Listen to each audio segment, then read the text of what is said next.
That's what you're focused. You're not focused on, I'm going to walk away and this is over with. Your mind is focused on how can you become more entrenched in the life and what's the best option for you. So juvenile life compared to getting life in adult court, you like, cool, I can do that.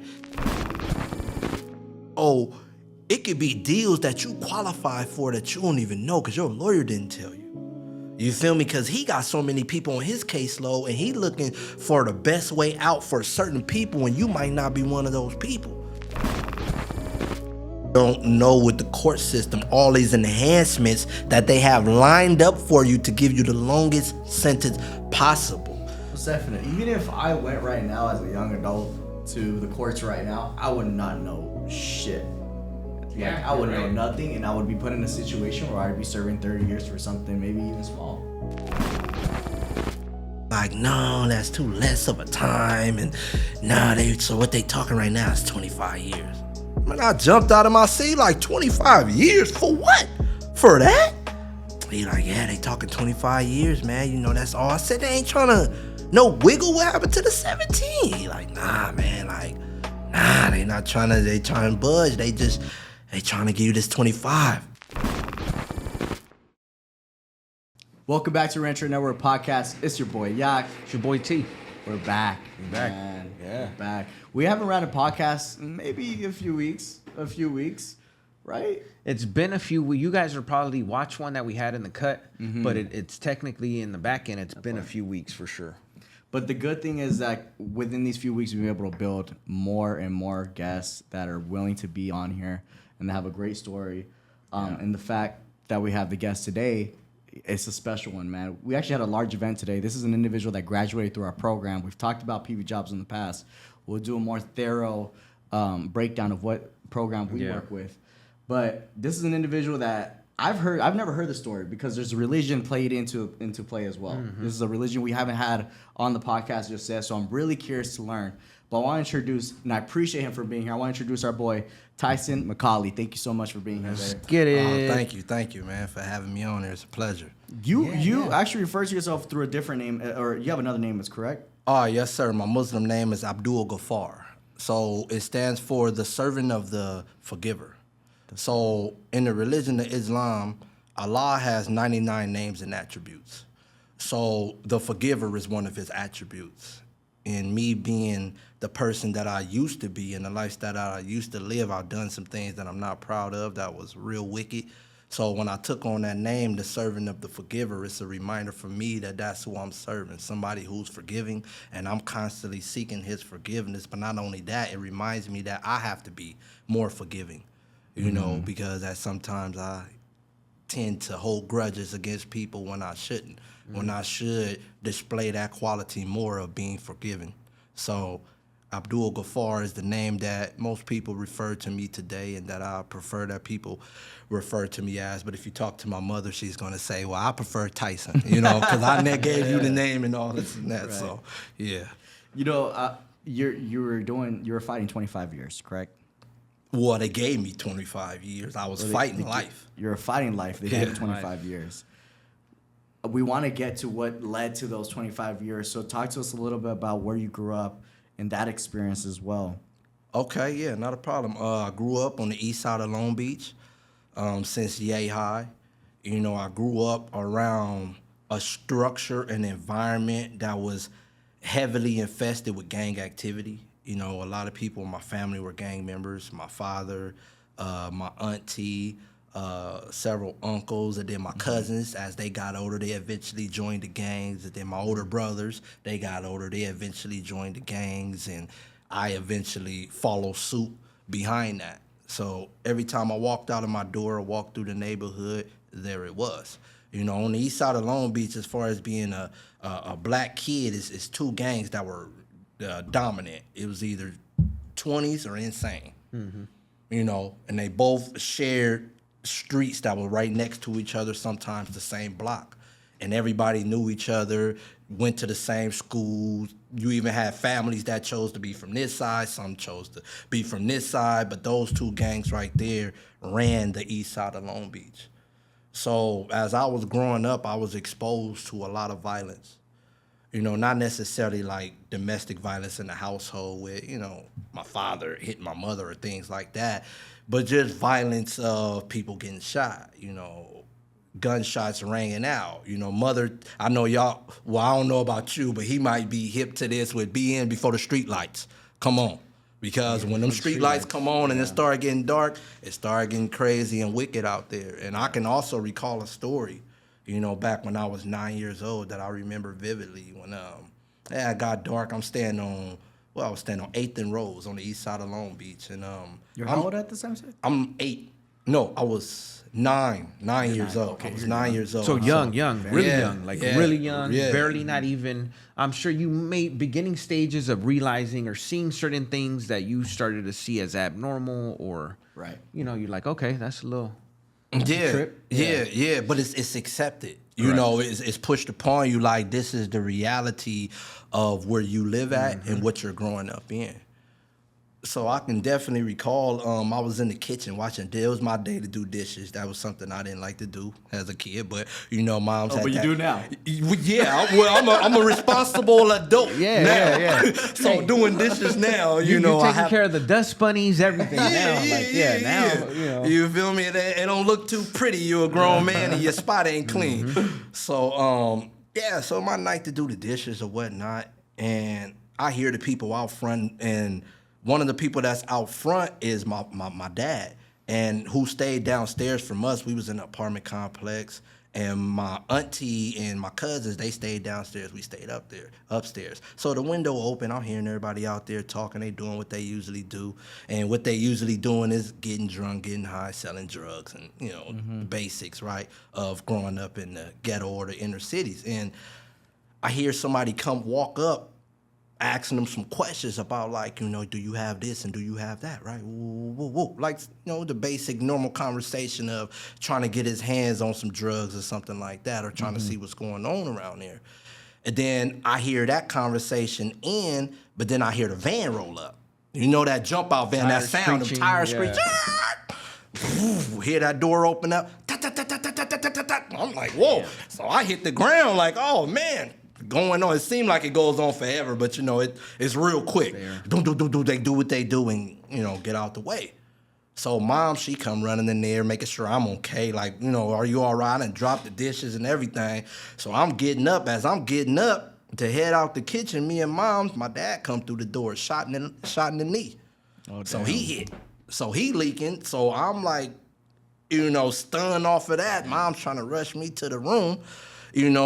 Next day, go outside, you see all the bullet holes through my auntie and my cousin in windows and walls, and thank God they wasn't in there and to get hit, but that was the life. That's what was going down. Was your people's house like the neighborhood spot? Is that why? The apartment complex. The complex. Yeah, okay. It was the apartment complex. It was one of them areas where you had certain people who stayed in there, so people would come to visit. In and out. Yeah, in and out, that type of activity. Certain people come hang out. They might have stayed around the corner or something like that, but they over here doing they dirt, doing what they do. So people as gang members, you kind of already know what spots to hit. If you looking for somebody, like we can go down this street. And we can find, somebody. If we can't find nobody on this street, we know we can go down this street and we'll see some activities. You feel me? Yeah, most groups, they'll have a little hot spot, where they're known to hang out. I got a quick question for you. A lot of people think about Long Beach, big houses, pretty. How far is the east side of Long Beach to your average person going to Long Beach, the Pike? It depends on where you stay at on the east side of Long Beach. Okay. Because you got, the end where you're getting ready to leave out of the east side and go into downtown.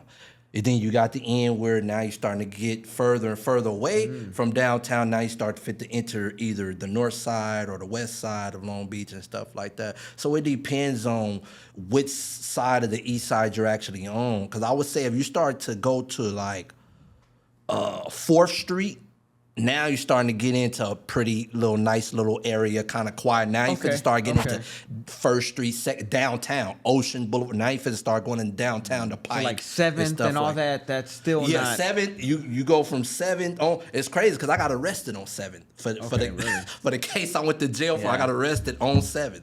So yeah, once you 7 on back to 10th and 15th Street. Now you're starting to get into the grimy. Okay. And you know me from that. I'm more West LA, whatever, born and raised. But I've gone along, but I've never hung out in Long Beach. But every time I go out there and I start hitting, to me it's 7th.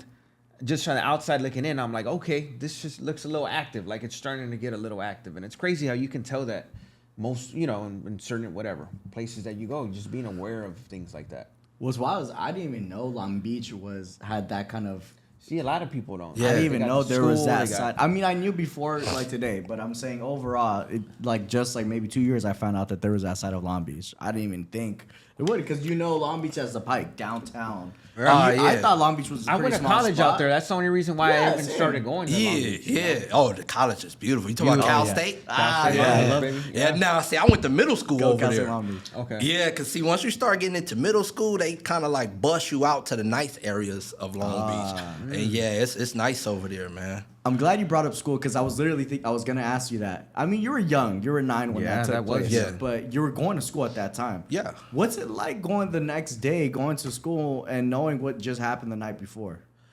Well, to you eventually shake it off, because you see it in movies, you hear about it, it happens around the corner. But to have it up close on you like that, it's a shocking and terrifying feeling in that moment.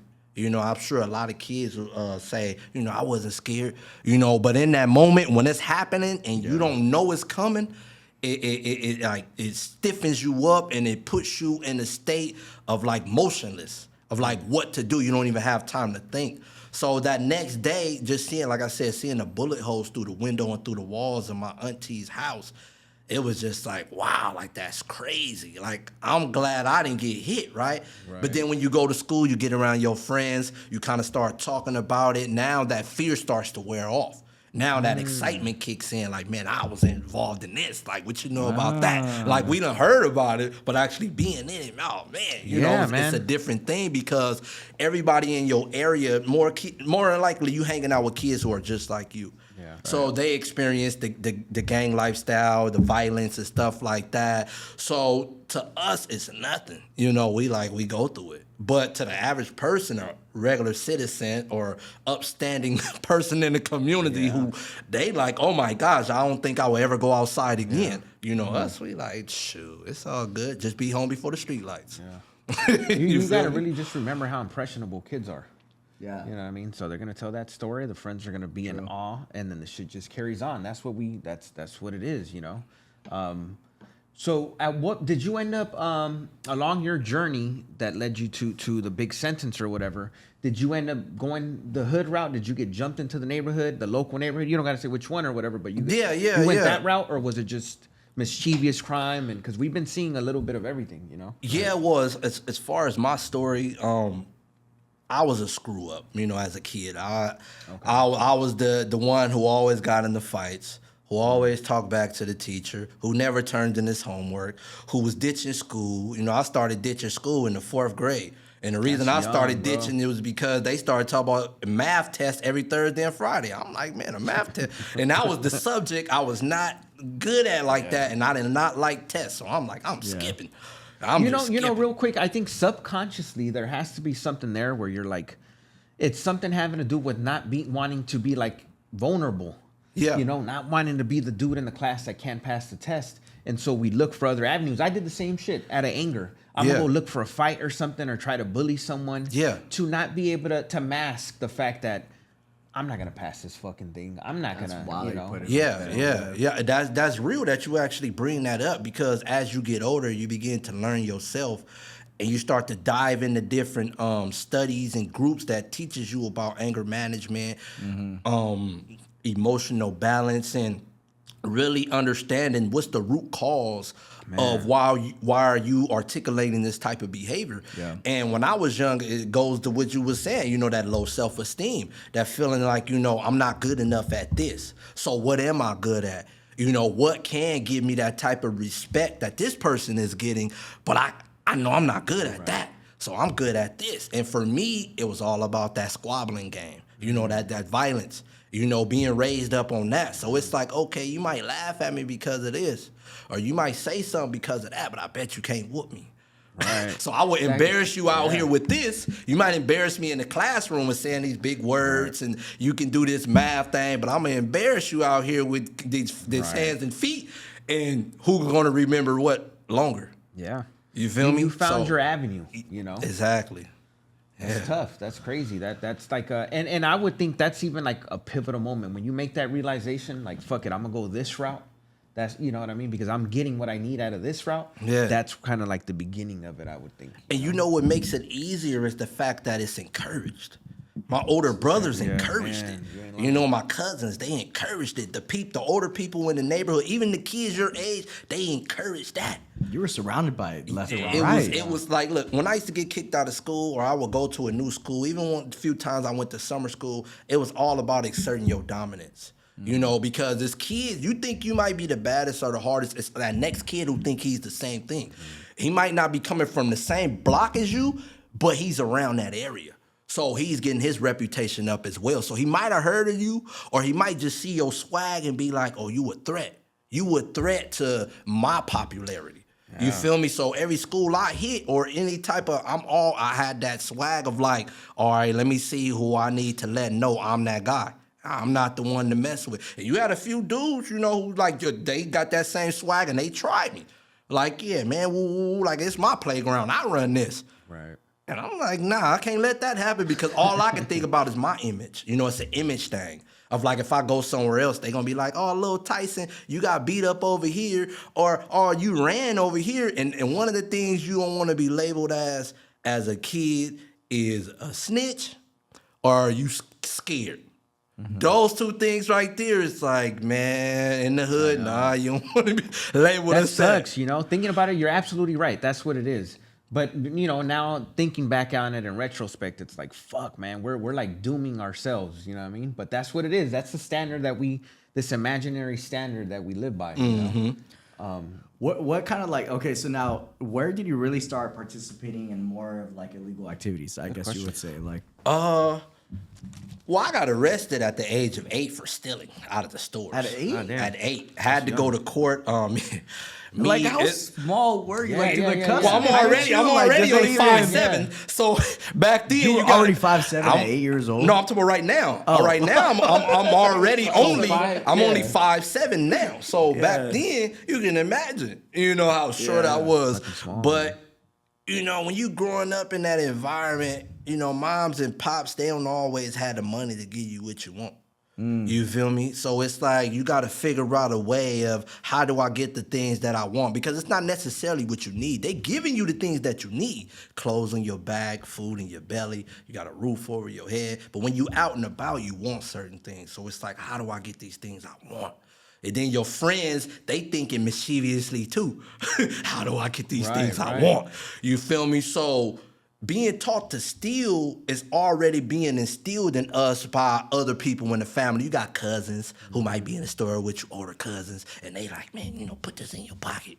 You feel me? Take this with you. Or they might be coming back off of licks and they coming in the room. I remember, you know, some of my cousins, the older brothers, they coming in the room with brand new clothes, video games. That's wild. Where did you get this Christmas, from? huh? Like, man, they talking about all this crazy activity they did. So you soaking that up as a kid, like, man, that's what I want. Like, dang, if they can do it, I can do it. You feel me? So you get with your friends and you start off with the small activities. So it was summertime. We wanted some balloons. You know, we want to have a water balloon fight. Bro, it's summertime. I love it. Hey, you got to remember how foreign that is to the new gen, dog. Yeah. They're not used to that. Like balloons, like you used to hook it up to a water hose and play in the middle of the street. Yeah. Bro, you know? a bucket, bro, with a whole thing of water balloons. You got your super soakers. She ready to go at it. All the Summertime. kids in the apartments, everybody just deep. Yeah, bro. So I got caught stealing right there. Me and some of my friends at the time, and went to court, and court recommended that I go to some type of program to learn that stealing is bad and to learn a different way of how to handle my issues. And I ended up getting a California ID by going there, because back then it was juvenile court, but a lot of the judges, it was crazy back then. They didn't really know how to handle kids just getting into trouble like that. So they register, go get you a California ID, go to some program. And it's crazy because the program that me and one of my friends got sent to wasn't even a program for kids. It was a program for adults. So we 8 years old, 9 years old in this grown folks program. They talk about sex education, being free of drugs, and we sitting there like a rehab type. Yeah, but you got 18-year-olds and 25-year-old grown women. They looking at us like, what are y'all doing in here? Yeah. What is that experience like? You don't even know half this stuff. What are you thinking when you hear this? To a kid, it's just funny. You just like, you're giggling the whole time. They're like, this is crazy, bro. Like, what are they talking about? And then they don't even come to us for questions because they like, you're too young to even know what the heck we're talking about. But you're here. They let us sign up. Like, you're here. See, what tripped me out is they weren't trying to put you on game though, or not put you on game, but trying to mentor you and tell you yo, why are you doing it? You shouldn't even be here with us. None of that. Nah, because you got to think these people that were involved in these programs are just trying to get off probation.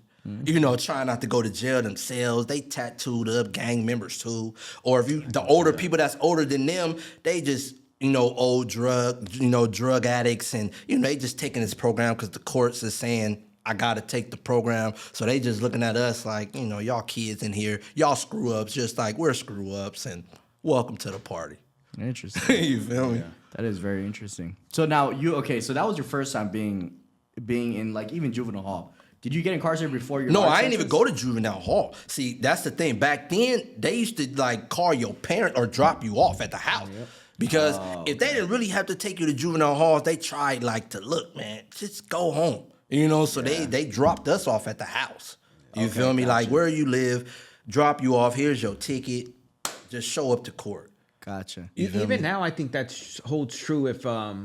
If you're a minor and the offense isn't too crazy, you're just gonna sign some type of paper like you'll return to court or some shit. But you come home most of the time, unless it's when you start, the knives, guns, and that's when you're not weapons and stuff. Weapons are not letting go. But for the most part, if you're tagging on a wall, you'll probably be there for a couple hours and they're sending you back. Out. So you can imagine if you're going down the fucked up path and you're in the height of it. You're probably gonna get a lot of chances till they catch you for the wrong fucking, or the big crime. You know what I mean? And I was one of them kids. Yeah. I started doing things that was just it started getting more and more crazy. So 8 years old, at what age did you feel like the shit was starting to escalate, real big? Right. So from the 8s, you were doing just basically nothing, water balloons, little 99-cent store. Yeah. But then, what age did you think that stuff escalated?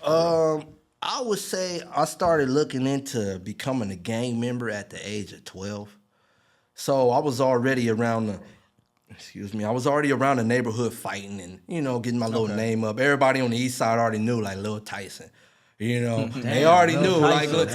So if you don't actually know me personally, if you hear my name, they oh, so you're, Tyson, because that's not a common name. Not a common name. That name, was in the area. So, I got another story to tell. Somebody at where I'm staying at the transitional home, right? He knew me and recognized me from middle school. He they said your name. And he was like, I know only one Tyson. He said, I knew that name. So he was like, when they said you was coming here and I seen you, he said, I really recognize you because it's been so long, but he said that name. So on the east side, they kind of already knew, Lil Tyson, he's doing this or he's doing that. So I was already building up that reputation. So the fighting that been going on since Yay High, stealing and stuff, that's been going on since Yay High. But once I started to feel okay, it's time for me to start getting into this gang culture was about 12 years old. You feel me? Once you're starting to get of age in the inner cities, people start to look at you what are you fit to do? You begin to make that decision of now you at a crossroad. Am I fit to start banging or I'm fit to really tap out and do something else in my life? Most kids take that route of I'm fit to start banging. You feel me? Because you got your brothers, you got your cousins, you got the people in the community. They already giving you them hints. Oh man, you will make a good little homie. You feel me? Why don't you join the set? Yeah. Why don't you do this? Man, matter of fact, why don't you go over there and go squabble him down real quick? Oh, I like that. Man, you my little homie. We gonna call you so-and-so, whoop-de-whoop. So when you got older brothers like I had who already are involved in the activity, my older cousins, it just feed my mind of like, yeah, this is what I'm fit to do. I already don't mind committing violence. This is what I'm fit to do. So it started off me just claiming the hood, like, I'm little wooty whoop from the hood or whatever or whatnot, me claiming to me turning 13 and actually getting put on the hood. Now it's starting to get real because everywhere I'm going, I'm representing. You feel me? But it doesn't never just start off with, I ain't gonna say never because some dudes, they journey is a little different, but most of the time it don't just start off with directly with gunplay. It start off with you just showing up on the scene, getting your few squabbles in, getting your reputation up, getting your name up, people knowing like, oh, he's from here now, and then it begins to escalate. It begins to escalate from you catching one-on-one phase to you jumping people, putting them in the hospital, to you, stabbing people, shooting people, you getting shot at. It starts to escalate. So for me, it just started escalating every single year as I got older. What was that first? When did it first escalate where the stabbing came? I mean, fighting was something you were already used to. Yeah. Now, stabbing's a whole nother gameplay. That's a weapon coming to play. Yeah. A gun.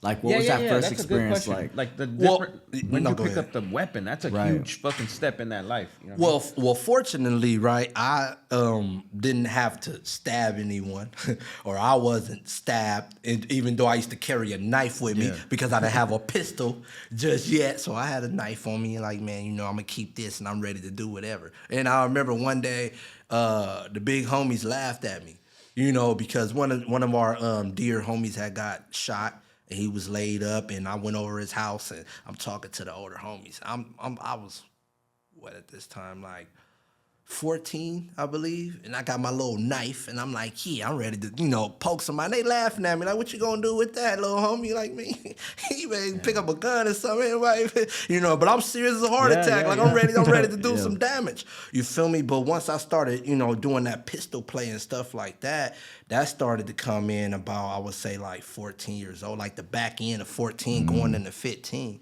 and it's crazy because my pistol play didn't even start in the hood. I was somewhere else in another state. You feel me? But once I got back to the hood, that was the normal activity of now you over a certain age, people really know who you are. It's dangerous out here. You better have a gun. Did you move out for a little bit because you're like your parents or something? They wanted to put you on the right track? Yeah, my mother, she man, beautiful woman. She's trying to raise 4 boys. That's tough. That's a lot. Yeah, like pretty much on her own. Even though I could say for my father, he was around, but far as the financial support, he wasn't much financial support. So mom's just trying to figure out, like, what do I do with y'all? So she decides at the age of when I'm 13 years old, you know what? We're going to move to Vegas. I'm like, Vegas?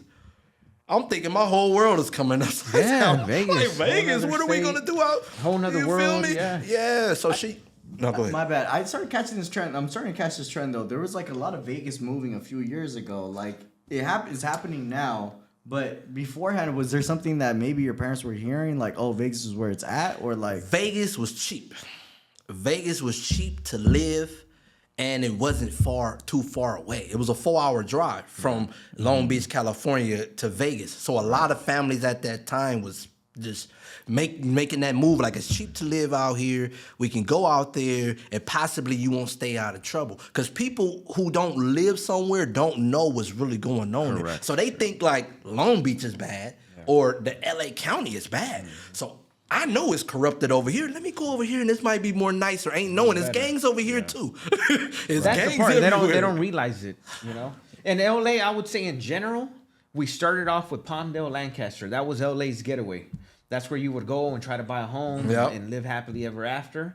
Then that got filled with people from LA and people started getting killed out there. Then it probably went out to like Barstow. And then eventually it reached out to Vegas, which I'm assuming when you got there, you found out it was just a mini LA. It was the same shit. Well, they was trying to be like LA and California. And that's what it's so strange, the things that just boost your ego. Make you feel like you're just more than what you actually are. So moving out there, I'm already coming with the aggressive mind state. Like, I'm not to be messed with. And then I'm meeting with kids who they think the same thing, but they're trying to be like what I'm already am. You feel me? They trying to get that corruptness in their heart already and trying to say, well, I'm down. And I'm seeing like, nah, it's not the same of where I just came from. But you know what?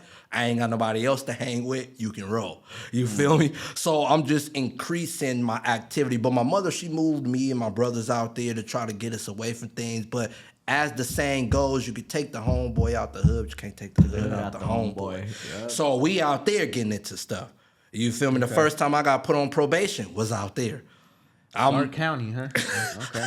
I'm out there in Vegas getting into stuff and got put on probation out there. And like I said, first time I really got into some type of pistol play or gun play, Vegas.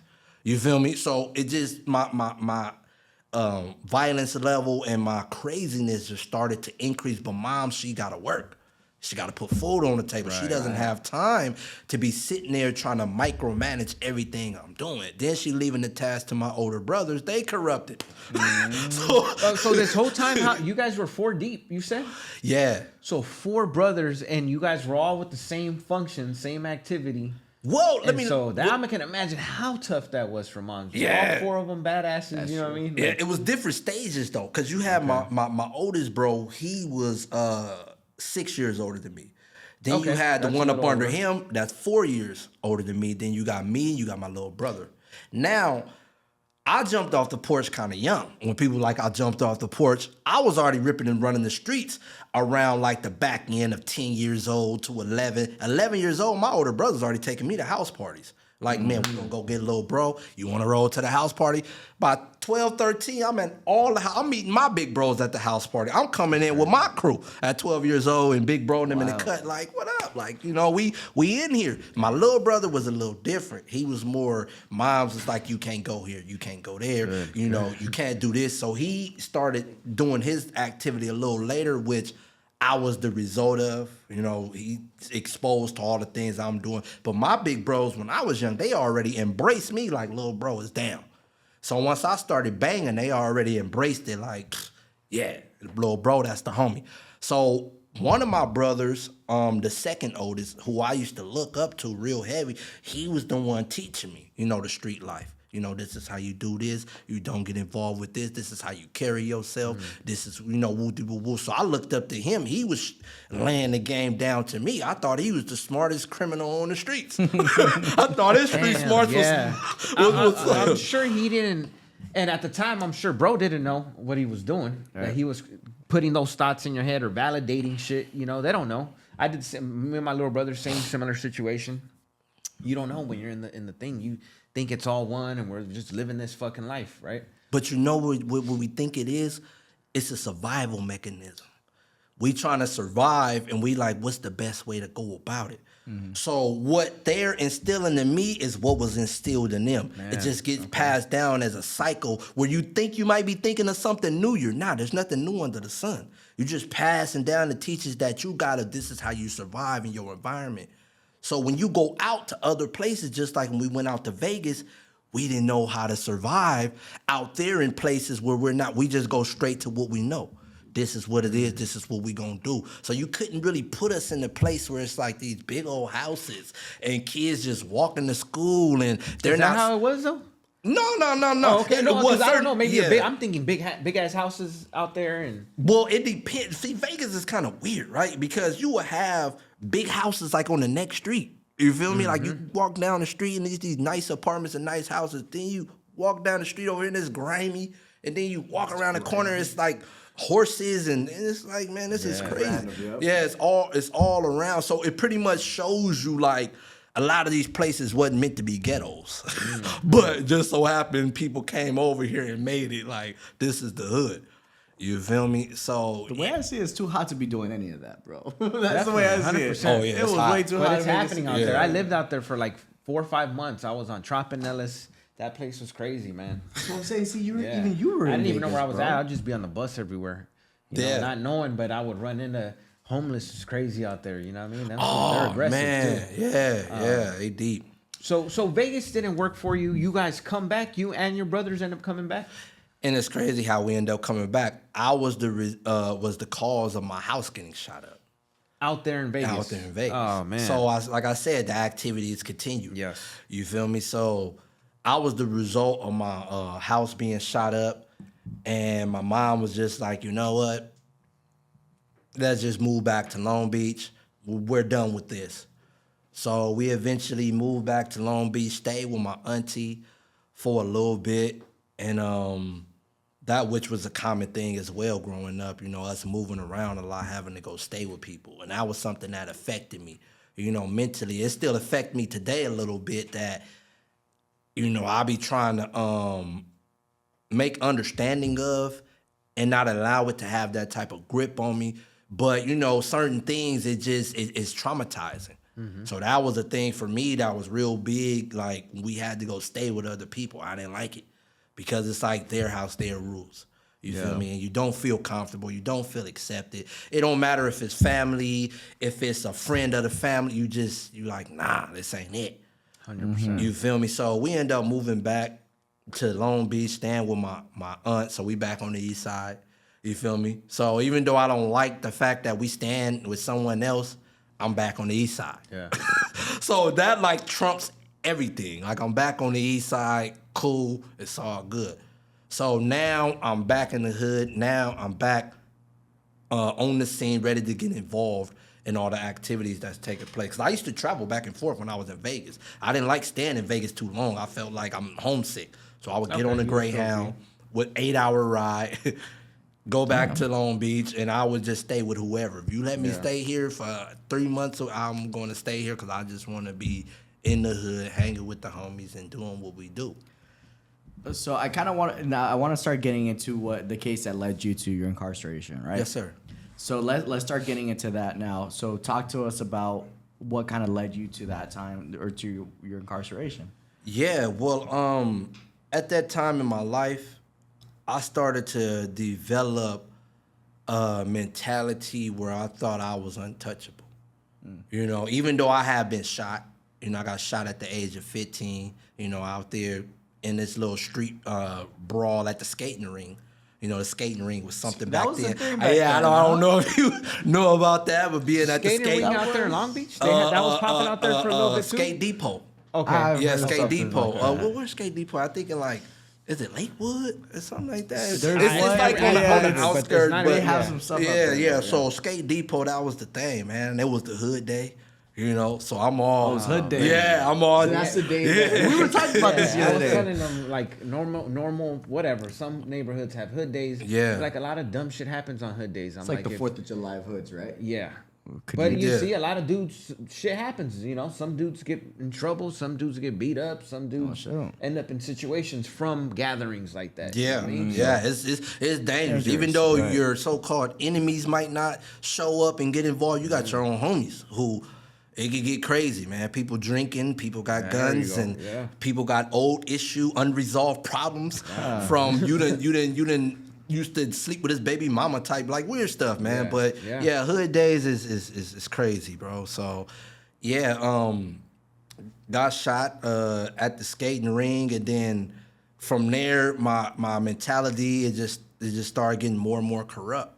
So, you know, so it made you go the other way. You went full force after. well, I was after. already increasing in my involvedness with the hood because I didn't see myself ever doing anything outside of that. Once I became a gang member, that became my life. Okay. It was just all about me learning the different methods and the different levels of being a gang member, you know, of being involved in that lifestyle. You got some dudes who like to play with guns. You got some dudes who just like to sell drugs. You got some dudes who like, I'm just a fighter, you know, I like to go talk to women and, you know, stuff like I'm just a player, but I'm a gang member, you know. So different people chooses their lane. Some people like, I'm with all of them from, you know, from that. So if people choose their lane, me, I was the violent type. You know, that's something that I wanted to be a participant of, and any type of level of violence, I'm like, yeah, that's me. That's what So I'm getting involved shot didn't make you think like, fuck, I don't want to die. It didn't give you that idea. in. No, because death, when you're so entrenched in it, death is not something that you're fearing anymore. You know, you're not even worried about that. You're the one that's seeking to cause the violence, while at the same time seeking to receive the less amount of damage to yourself. So getting shot is something like, yeah, that happens. I survived it. Cool. I can move on to the next day and continue to do what I do. So I started to increase in my level of not only violence, but who I see myself as a gang member. So when you walking around and you got everybody whispering your name and saying like, man, we got to kill this dude. You know, as a gang member, that's something that's like in your head, you like, yeah, I'm that guy. You feel me? They hunting for me. Yeah, but when they actually see me, a lot of them run. They don't want no problems, but the whispers. You know, and a lot of the whispers come from the females. You know, females, they always talking and saying something about what's the name was over here and they said this, that, said that. Or you got certain dudes that you know from other hoods, your own so-called enemies that you might have grew up with, because there's a lot of dudes I grew up with that I still considered to be friends, but they chose to be from the other side of the tracks, who I called to be enemies, right? But they would tell me things like, bro, the homies are looking for you. Like, they don't like you. They don't like the fact that you're over here getting this big name for yourself. They don't like this and this and that. And I developed this pridefulness off of that. So what led up to me committing my crime, the individual who I end up shooting eventually at the age of 16, this individual, I met him when I was 13. And at that point in time, he was claiming the same hood I was claiming. No way. When I met him, I was with one of my homeboys, and he introduced him as, oh, this the homie from the hood. I'm like, what? Okay. We both around the same age. I'm like, all right, cool. Nice to meet you. I haven't seen him for a minute. When I see him again, we like 14 now. Like 14, not touched 15 yet. Or we possibly getting ready to, no, I think we just, because I ended up going to camp around. So it's like on that back end of 14, 15 type of thing. And I see him, and he got a different attire on. He's representing a different hood, and I'm like, man, I know this dude is, but he's getting into it with one of the homies. So he got a little pack with him. I done linked up with my pack because I just so happened to be walking down the street like I'm going to the hood, and I link up with the homies, and they like, we fit to go do this. And I turn around, he's standing there, he's talking trash. And okay, so we like, we fit to go across the street and get some squabbling in, but just so happened the police come, so everybody dispersed. But I end up seeing the individual again later on down the line. This time I'm with another homie. So he's talking this whole bunch of mess of like, this whoop, whoop, whoop, whoop, whoop. Now, when it comes to fighting, the type of person I was at that time, and that's also how I got my name from the hood, was from... Your hood name is Tyson? No. But I'm just like, that'll be crazy. No. Like, that's the government. Okay. But back when I used to be who I used to be, on the east side of Long Beach, I was Big C Fade from 20 Crip. So that C Fade, catch fade, you're fighting. Yeah. Catch fade, it'd be like, oh, catch that fade. Mm-hmm. You feel me? So C Fade, they already knew what that meant, and that was something that I tried to live up to. Like, you don't want to see me on this squabbling game. So he approached me, and when I seen him with the homie about, we can squabble up or woo. The homie that I'm with knows him and knows me and trying to like, look, Fade. Neutral, Fade. huh? No, because he spoke to the homie, like on some like, what's up? Because they went to school together. Okay.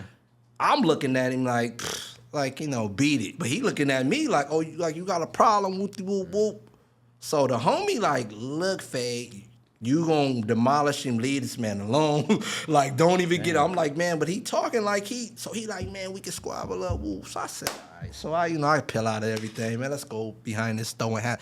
Now you want to talk You had out. size on you even then? Well, then I always had little cuts on me. Okay. But it wasn't nothing major. But we kids, man. But now my boy's busting out the, you know what I mean? Oh yeah. That's all this penitentiary stuff right here. Crazy. But so we go behind the building. He talks it out, man, all this and that. I don't beat it. So we walking across the street, leave him where he's at, but I get enrolled in summer school at Poly High School. So at this time, I'm going to probation school. So I decided to say, you know what? I want to go to summer school so I can go to Poly. Which is like a normal high school as opposed. Poly high school. So now you got more people, and in continuation, there's 10 students. So, But okay, about yeah. 35, somewhere around there. Yeah. All kids who done been to camp or something like Yeah. that. But I'm like, I want to go to Poly for summer school. So I check out of the probation school, the continuation. I go to Poly for summer school. So I'm there pretty much to stir up trouble. Because at this point in time, Poly High School in 2005, this was when I went to summer school, 2005. Poly High School was known as a baby insane school. You feel me? Those are the people who we considered to be our enemies. So they was like deep at that school, and there was very few people from 20 Crip who went there. But it wasn't that many like that. It was just a few. So it was mainly the people who I considered to be enemies at that time. So I was pretty much there just to stir up trouble. Like, I'm fit to go to Poly summer school. Okay, man. And so as I'm there, people ain't really knowing I'm there. It's certain people who see me and they knew who I was because I grew up on the east side. We grew up together. They kind of like ducked off, like, oh, that's Big Fade. And they hit me with the nod, like, pfft, but they don't want to tell their homies I'm there. They like, out there, get on, like, pfft. And I'm just posted. You had some of their homegirls who knew me, and they'll look at me like, pfft, but they still ain't telling their homies I'm there. They just like, oh, like, what you doing here? And I'm on some like, whatever, I'm here. So I end up getting into a fight with a dude who was affiliated with them, but he wasn't actually from there, right? But this incident it came from something else, though, with a female. That where he tried to get at me all crazy and I didn't let it go. So I'm like, if I see him again, it's on. I end up seeing him again. So when I seen him again, we end up fighting, squabbled up in the alley, right? That's when the word get out, oh, Tyson is here. He's going to the school. So now the word is out of like, And so he's what he here. was saying is he's at an enemy school, so you can imagine you hear that now you got 30 dudes waiting for you after school. Damn. Look, so the next day, the dude I end up shooting later on, he approaches me. The same dude who turned down the fade at the corner on the east side, he approaches me.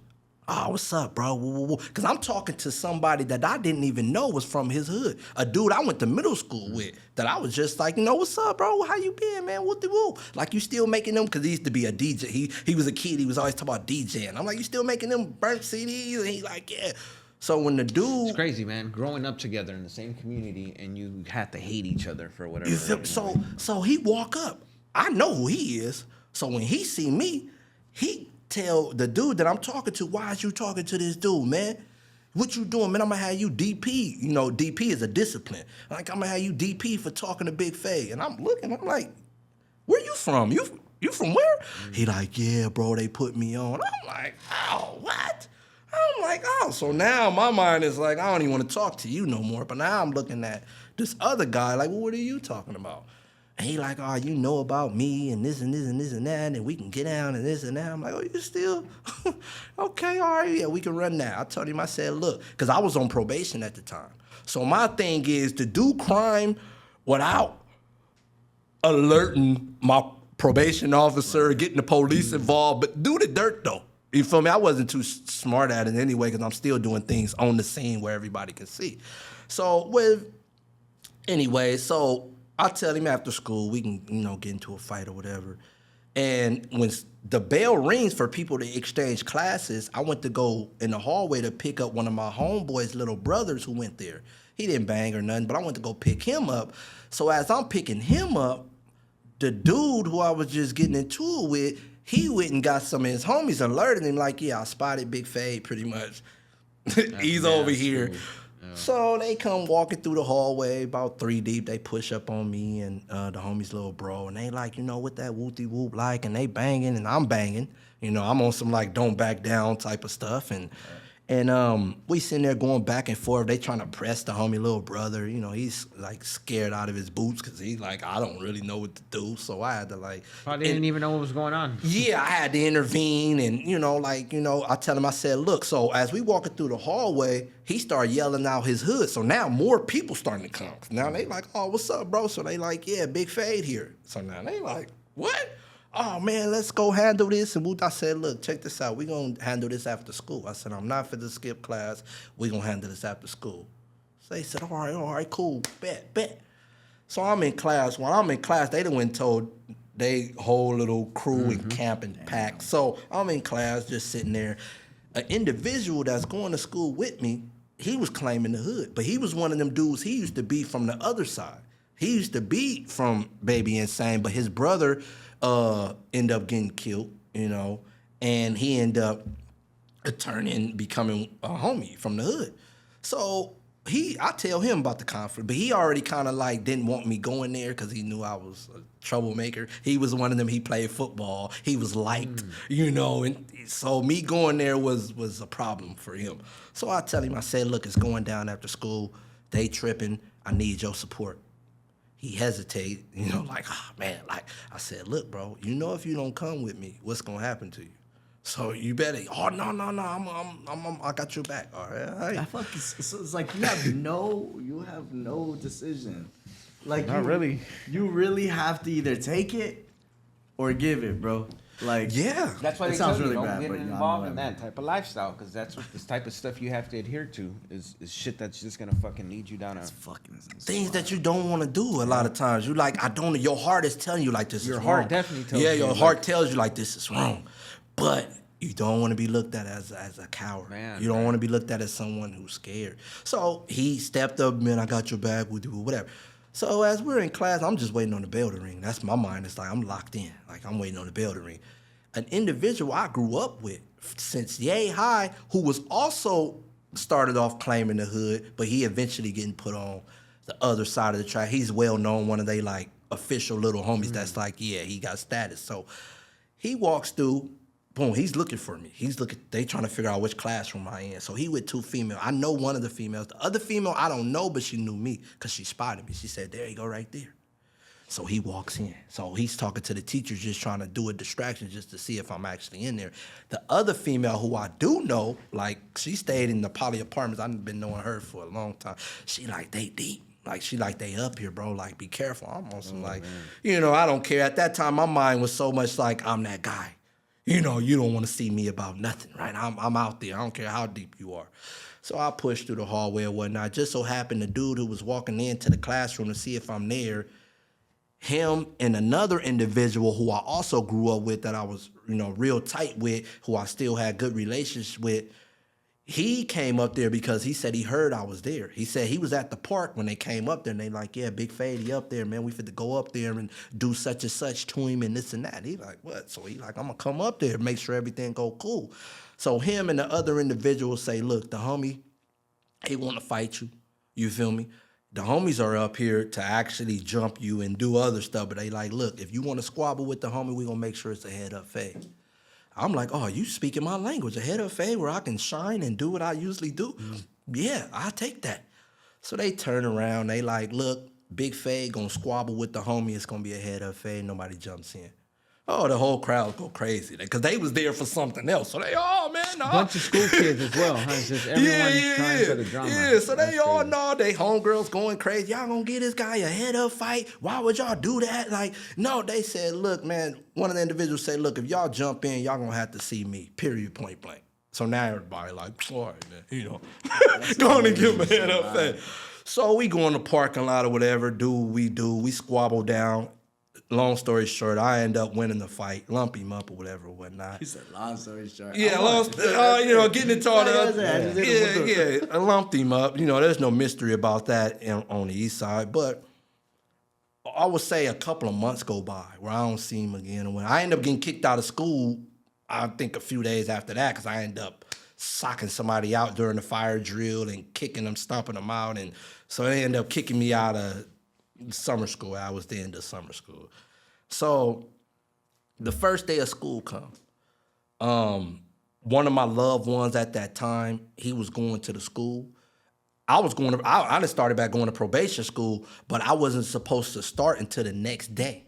So the first day of school was for the regular school kids. So Poly High School, all the other schools in Long Beach.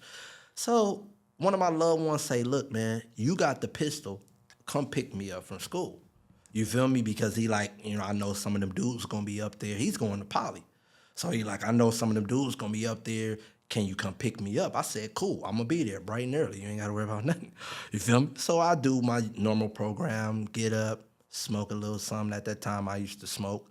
So I smoke a little something, make sure the pistol is loaded, and I'm on my way off to the races to go, pick up the homie. So while I'm up there, I'm running into all different type of people, females, dudes, and they, we ain't seen you in a minute type stuff, whatever. You got some dudes looking at me like, yeah, this guy. You feel me? So I eventually go get the homie, and you know how you get that feeling of like, all right, you got the homie, go. You feel me? Don't stay around. Like, just get on. In retrospect, it always seems very clear. Like, yeah. Fuck, I could have just taken off. I had a feeling. Why didn't I just... And life would have been different. You know what I mean? Exactly, bro. So we walking because we're seeing more people. So more people are pulling me. Like, oh, Tyson. Oh, we ain't... Oh. So now my mind is going to, maybe I should stick around a little longer. You feel me? So we walk in, and then I end up linking up with my cousin. So I end up linking with her. She got one of the homegirls with her. And then I'm like, what y'all fit to do? She like, we waiting on my other cousin, which is her little sister. She's fit to get out of Poly. So they like, what y'all fit to do? I'm like, I ain't really doing nothing. So they like, all right, well, come with us. So we walking. We get up in Poly. And when you're not doing your normal program because you're standing in one area too long. And as gang members, you usually don't stand in one area too long unless it's your hood. Other than that, you like, I handle my business, I'm gone. You feel me? Before somebody walk up, before the police, you handle your business and get on. But just so happened, we stand in this area waiting on my cousin to come out. She's taking, it seems like forever. So while we waiting, look who I spot. The same guy I just fought about 2 months back or whatever. He sees me, he got about 2 dudes with him. I got the pistol on me. So my mind is in a totally different zone than where his mind is at. Right. So in his mind, he's like, oh, I done healed up or whatever. I'm ready for the rematch. So he starts banging his hood. I'm banging my hood because in my mind at that time, I'm so corrupted. I'm like, there's no back down in me. I'm going to stand my ground. So we banging. Then my cousin, she gets involved. She's banging on him and dissing his hood and saying all this crazy stuff, right? So he goes to, I want to run that fade again. I want my get back. In the beginning, I was like, you know what, bro, you don't want none of this. Because I know I got this pistol on me, and I really don't want to shoot you because it's all of these people around. This is how my mind, and it's crazy as a kid, this is how your mind works. Like, I don't mind killing you, but I don't want to kill you here. There's too many people around, too many women. I want to get away with my crime. At 15? I was 16 at this time. 16, I'm 16 years old. I'm at this time at 16 years old, sad to say, my mind was gone. I couldn't see outside of my gang. I just wanted to gang bang, and that was it. If you would have told me at that time, choose this female or choose your hood, what? She was out of here, and I'm going to the hood. And it's crazy because at that time, it was females that I actually met who had stuff going on, decent females who liked me for me, but they like, man, you just too thuggish. Like, they couldn't comprehend, like, why? Like, why you just want to ruin your life for the hood? And I'm like, man, that's the hood. The hood is everything. Yeah. I couldn't see beyond that. So when he's approaching me, asking me, oh, let's go get out again. In the beginning, I told him, nah, bro, you don't want this. I'm like, man, go on about your business. Nah. He's still running on, no, I need that again. So my girl, cause she's still talking trash, she on him, right? Yelling out the hood. In my mind is this voice like, don't do it. Walk away. Let it go. But it's so small.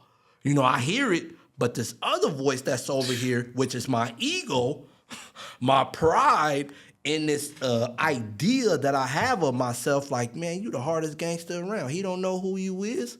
That's that other voice, like, man, you would really kill him out here. He don't know that. So that voice is getting louder and the other voice is getting lower and lower. So now I'm locked in on, you know what? You really want this? Cool. Let's go across the street then and we gonna handle this. So in his mind, oh, we fit to have another fight. Everybody else's mind that's around, oh, it's fit to be a fight. Yay, yay, yay. All the kids, you know how they do. There's people everywhere watching this go down. School is letting out. School is letting out. So bro, people, that's crazy. So they just seeing a commotion. They just like, oh, it's fit to be a fight. Yay, let's all go watch the fight.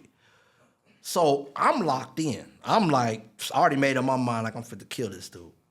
You feel me? So we walking across the street. I'm telling certain people like leave. Like it was a little female there who I used to date. You know, we was in middle school. I still had like a little crush on whatever night. You know, she's so amped up. She just want to see me fight because she didn't see me fight a few times. And she one of them people like she's one of my biggest cheerleaders when it comes to violence. So she like, oh yeah. And I'm telling her like, nah, you need to leave. Like you don't even know. She like, no, I want to. I'm like, you need to leave. So quick question. If you squabbed them up before and you put hands on them like that, why didn't your brain automatically go, I can beat this fool down. I don't even need to pull the pistol out. I'm going to slap the fuck out of him. You know what's crazy? A lot of people ask that question.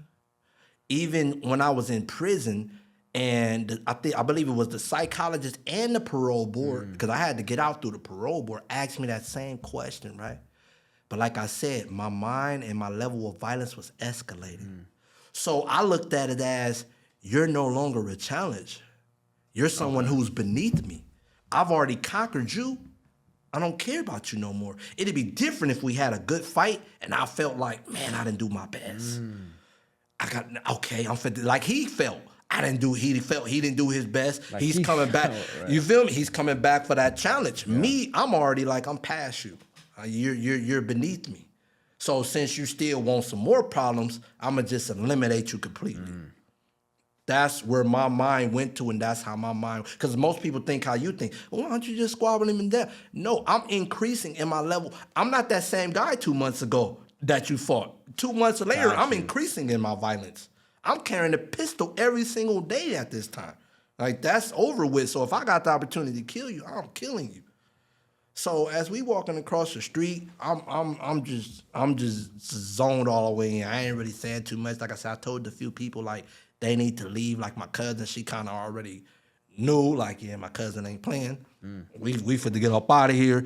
So we walking across the street. We get across the street. I ain't saying nothing. He's taking off all of his stuff, his backpack, and he's getting ready to take off his shirt. And as he's peeling out his shirt, I just pull out the pistol.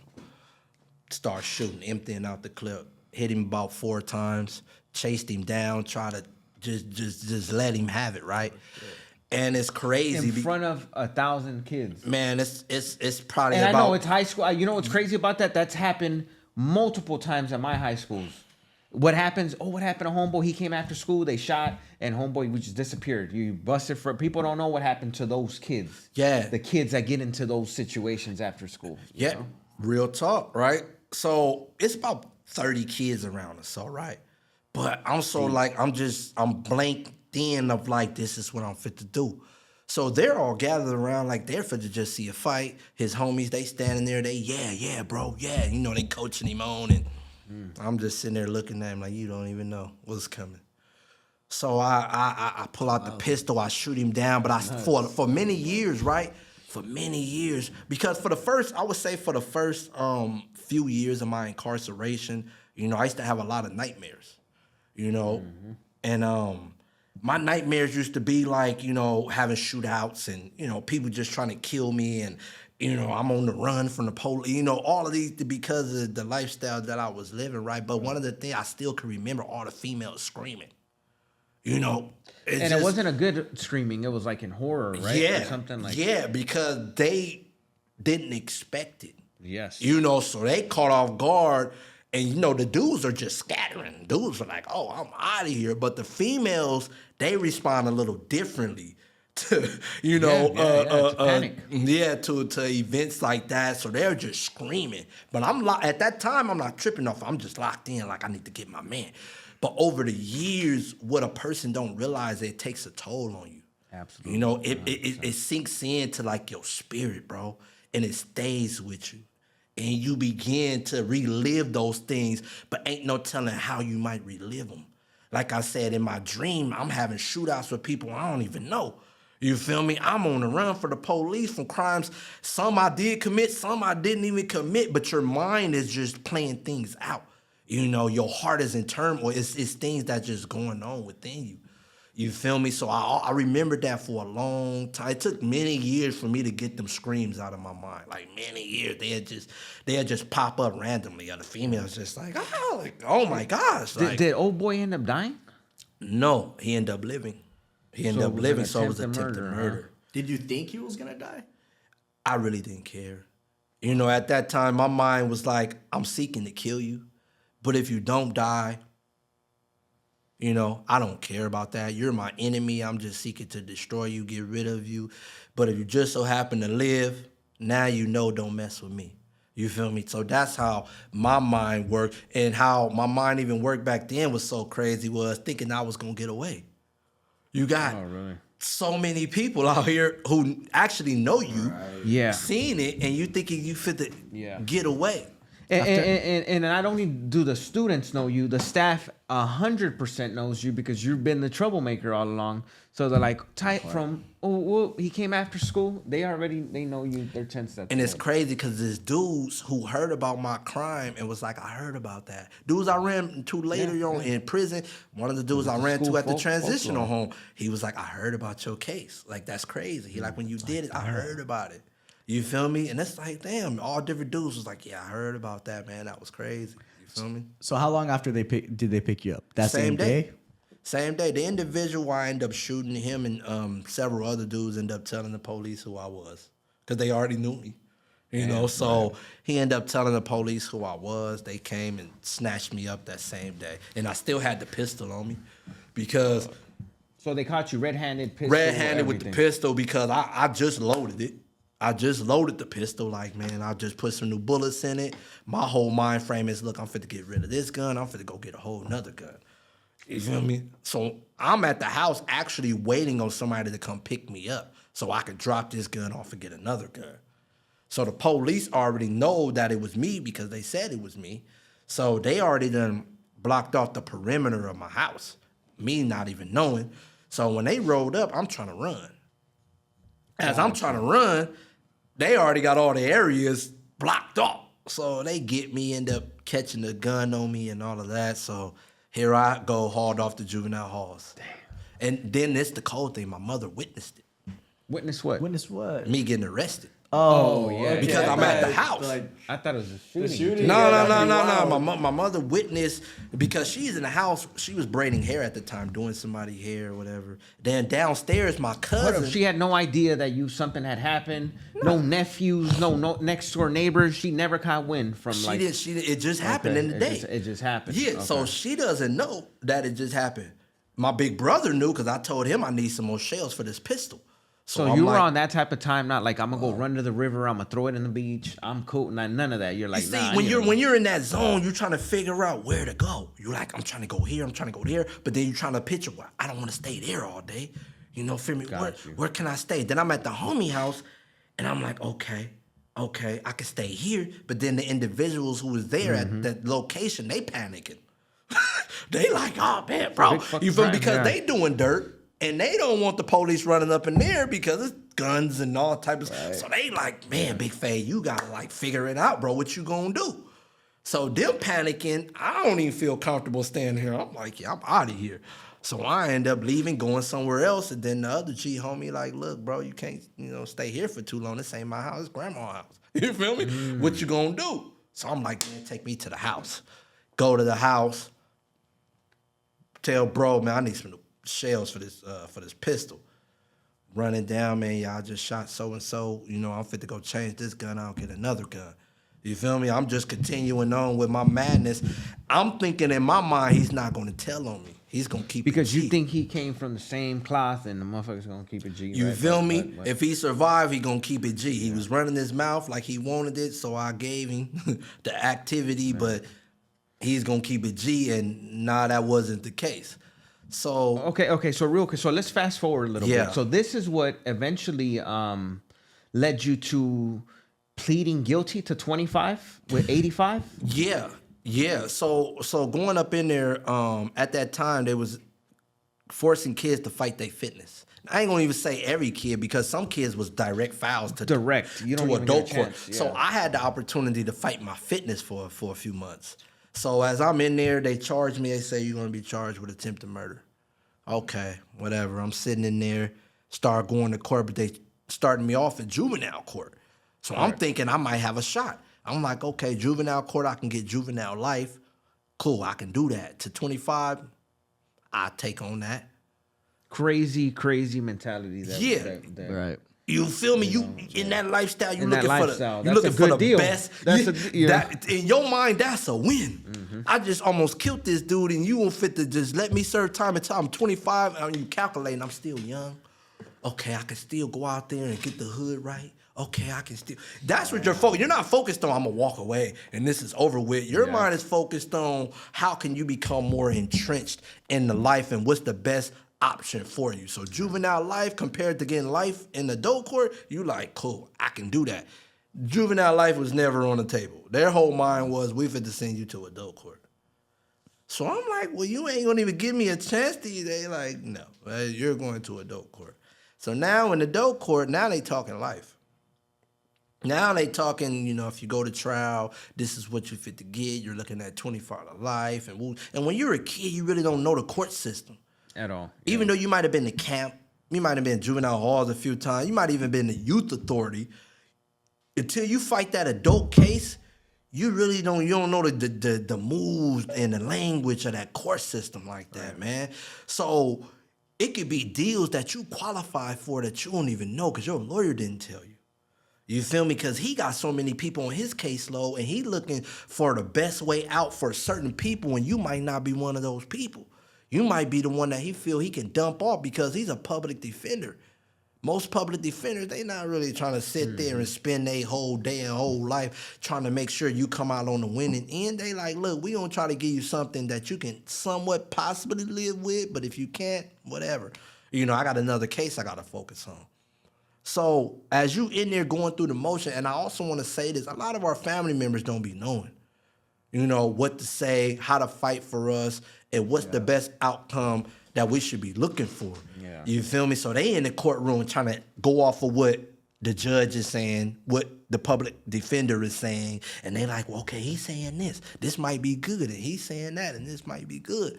And you just like, man, I just know I don't want to serve life in here. Yeah. You feel me? I don't want to die in here, and I want to have another opportunity to get out of this place. So I'm going to try to do whatever's the best thing for me, right?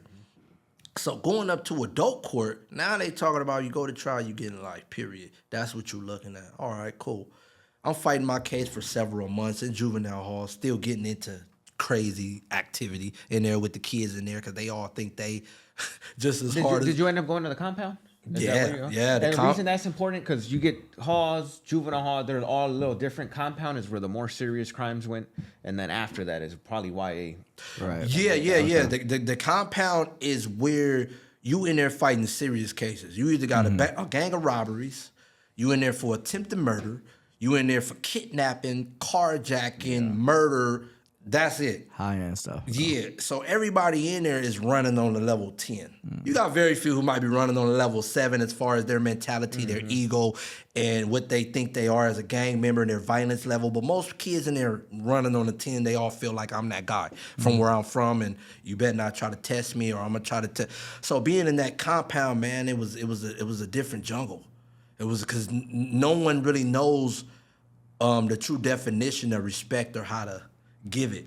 So we running off of what we think respect is. We running off of my hood is the hardest hood around and yours not as tough as mine, so get out my way. And then you got the staff members who used to feed into it because a lot of them either come from a gang-infested neighborhood or they got family from there or they ain't have been to the juvenile system themselves, so they kind of know like the ins and outs of how it plays and how it goes, so they feed into it. You feel me? Oh, he wants to fight you, that's your enemy. Do you want to fight? Or, that's your enemy over there. Instigating and shit. Yeah, they instigate a situation. You're so easily to be manipulated as a kid. You think like you got a handle over yourself and you're not a follower, but you're a follower. Yeah, In 100%. reality, yeah. So they egg on the situation. So a lot of kids end up, getting into all type of fights you probably wouldn't even thought you would have been in if the staff member would have just stayed out the way and not said anything. You feel me? But it is what it is on that. So yeah, going to that compound, I'm in there. I hit all the different units. So they got Y unit, X unit, Z unit, and W.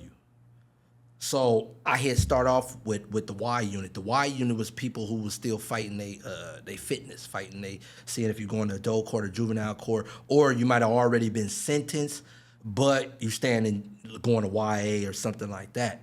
Once you get out of that, as far as the juvenile court, now you go into adult court. Now they fit to get to moving you around to these different units. Now So you were going to adult court while still in the system, in the juvenile system. yeah, Okay. yeah, wasn't old enough to go to the county. Wasn't old enough to go to the county. So real, what age did they finally give you your first deal? How many years did it take? What I was age? 17. Okay, So I caught so the it case was at 16. 16 So I actually fought the case for a total of a little over 8 months. Okay. That's not a long time to get sentenced with that much time as you did. You feel me? So ultimately, you got sentenced to how much again? 25 years with 85%, a determinate sentence. Determinate sentence. Determinate strikes, sentence. no strikes. One strike, right? But this is the thing. My lawyer came and seen me, my public defender, came to see me a week before that. And he told me, he said, look, I talked to the DA, man. It's all good. They got this deal on the table. I think it's going to be good for you. I said, well, how much is it? In my mind, I'm thinking attempted murder, 10 years. Because this is like That's stuff what you it see. sounds like, 100%. This is the stuff you see in movies. Attempted murder, 10 years. I can pull off 10. Hey, You feel me? I think I told you guys before. I'm like, but he didn't even die. Like, why am I going to do anything more than that? But then you realized it cost $5,000 just to talk to the lawyer. Attempted murder carries life. Shooting in the air is shooting at an inhabited vehicle. You're going to get hit with all kinds of shit. So And this what you don't know with the court system, all these enhancements that they have lined up for you to give you the longest sentence possible. Well, definitely. Even if I went right now as a young adult to the courts right now, I would not know shit.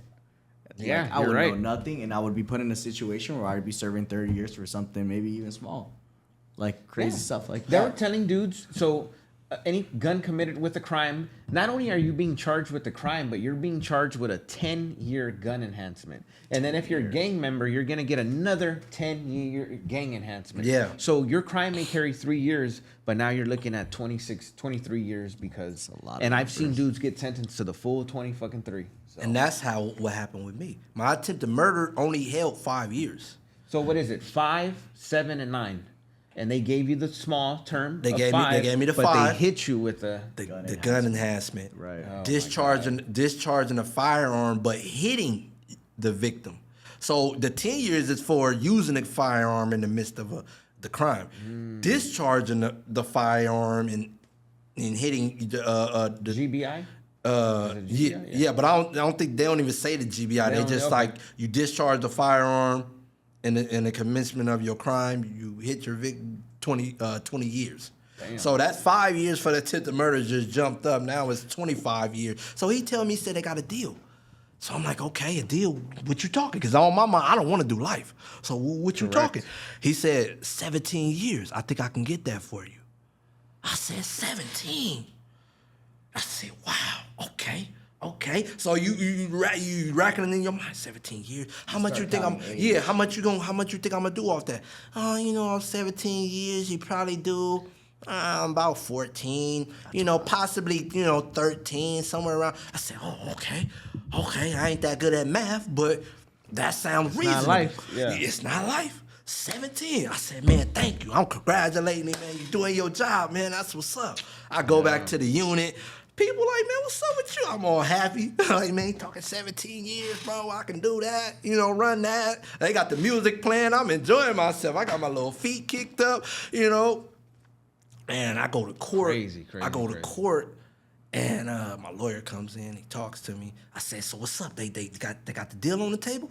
He said, I talked to the DA. He hit me with some drag. She talked to her boss, and her boss is like, no, that's too less of a time. And so what they talking right now is 25 years. Man, I jumped out of my seat like 25 years. For what? For that? He like, yeah, they talking 25 years, man. You know, that's all. I said, they ain't trying to, no wiggle. What happened to the 17? He like, nah, man, like, nah, they not trying to, they trying to budge. They trying to give you this 25. But look, it's not life. You know, this is what he tell you. Know, if you go to trial, they can give you this, and that. And that's how they get you. If you go to trial, you can get, and I want to know, in my mind, I'm like, they got the gun. They got the dude told on me. So I'm like, man, am I willing to risk that? So they already got all the evidence to actually convict me and give me life. So I'm like, damn, do I want to risk it? So I tell him, I say, look, man, do you mind if I talk to my mom? So they clear out the courtroom or whatnot and bring me up there. So my mom bring one of my best friends in there, you know, who man, I just love this guy to death, man. That was my road dog, as people say back then. That was my road dog. So she bring him in. You know, I haven't seen him in a minute because he had ended up getting shot when I was on the street, and that was the last time I saw him. His mom took him somewhere else. I haven't seen him in a minute. So he in there. I'm shocked to see him.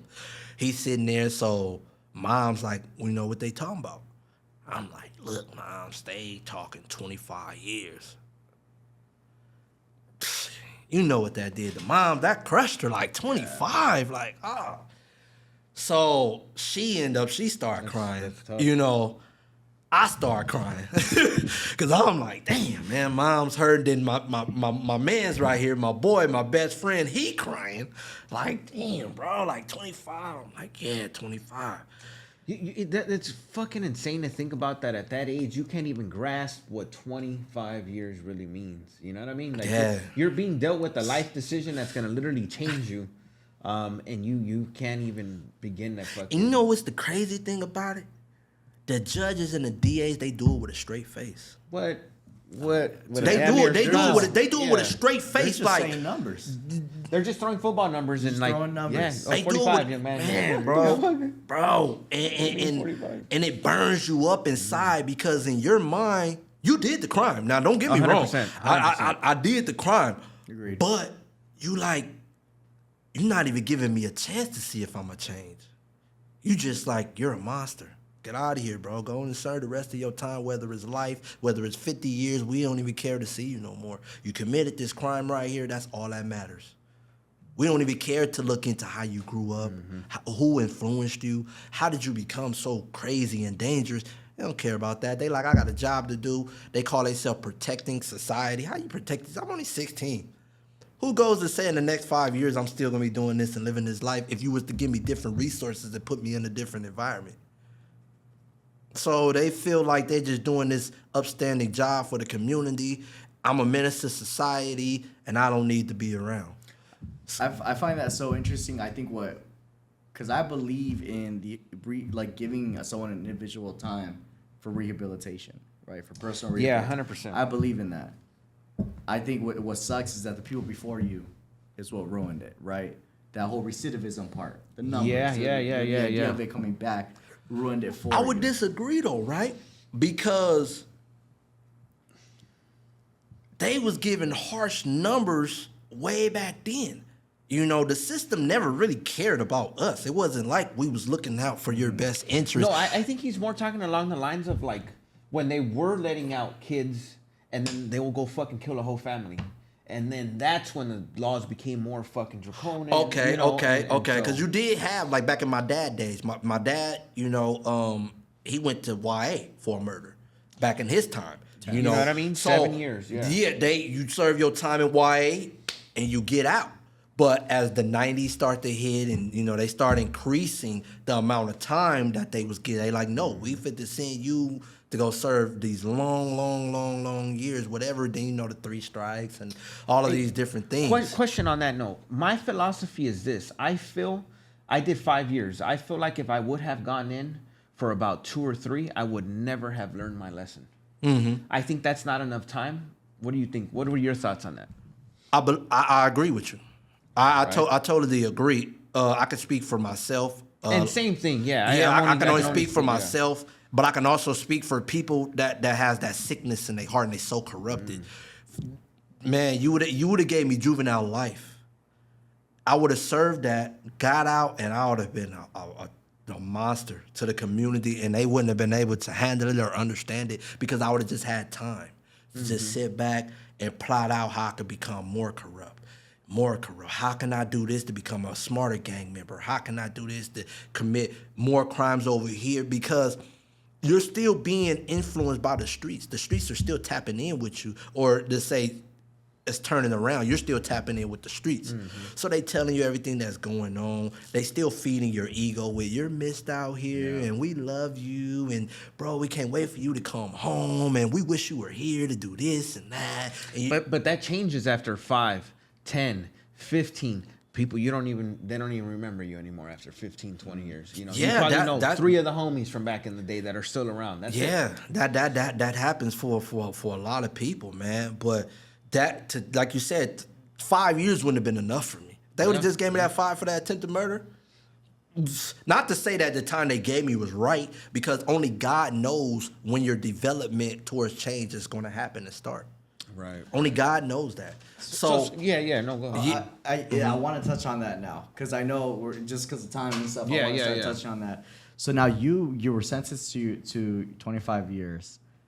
What was that experience? Briefly tell us a little bit about your experience initially from the start, and then kind of what led you to now you opening up to a religion now, right? And question on that to add to that, and was religion the reason or that started changing kind of like your trajectory, or kind of the whole scheme, the whole setup for that, if you can? Okay. Well, when I got sentenced, they sent me to YA first. So, because I'm still young, I'm 17, so I can't go to prison yet. And it's an intense spot, from what I've learned. Yeah. YA is a very Y- active spot. YA, man, the kids there, everybody is turned up, as they say. Right. So going there, my mindset is still set on proving myself. Making sure that I coming out on the winning end of things. So getting there, I knew quite a few dudes from juvenile halls who were fighting their cases too. So me coming in, they see me like, oh, okay, you got sentenced. Already sentenced. Okay. Yeah, they already sentenced. So I'm coming in and they seeing me, like, I know this dude. Oh, okay, that's what's up. That's what's up. And while I'm in there, I'm going through the process. First, you start off in reception. So that's SR, Southern Reception, which is in Norwalk. So you start there first. Do your little 3 months, whatever there, and then they ship you up to up north. So while I'm in Norwalk, my mother, she's coming to see me. My little brother, I was actually last time I seen my little brother for a long time. So he comes to see me, mom's coming to see me, and one of the experiences too that I had in there that stuck with me for a long time, and it's still with me, is my mother came to see me one time. And it was just me and her. We in there chilling. It's probably like our 3rd time visiting or whatever. I'm in YA. And I'm sitting there talking to her. We talking about what's going on the streets with the family. I'm still being a idiot, a fool. I'm banging on people as they walking by, and, homies coming to the table and saying what's up and all this nonsense, right? So as I'm talking to her, she just staring at me, and then she just like lower her gaze. And I'm like, what's going on with you? And she just couldn't control her emotions. She like, I knew this day was coming. She like, you was either gonna be dead or you was gonna be in jail for the rest of your life. And that just, it stopped me. Like my heart just sank because she just bursted out in tears. And I'm like, oh man, it's getting me right now just thinking about it. Like, oh man. And she just boo-hooing, crying. I'm starting to shed tears, and I'm like, nah, it's okay. But she like, you know what? She like, I'm glad that you're not dead in the graveyard and you're in jail. She like, I can still see you. I can still hug you.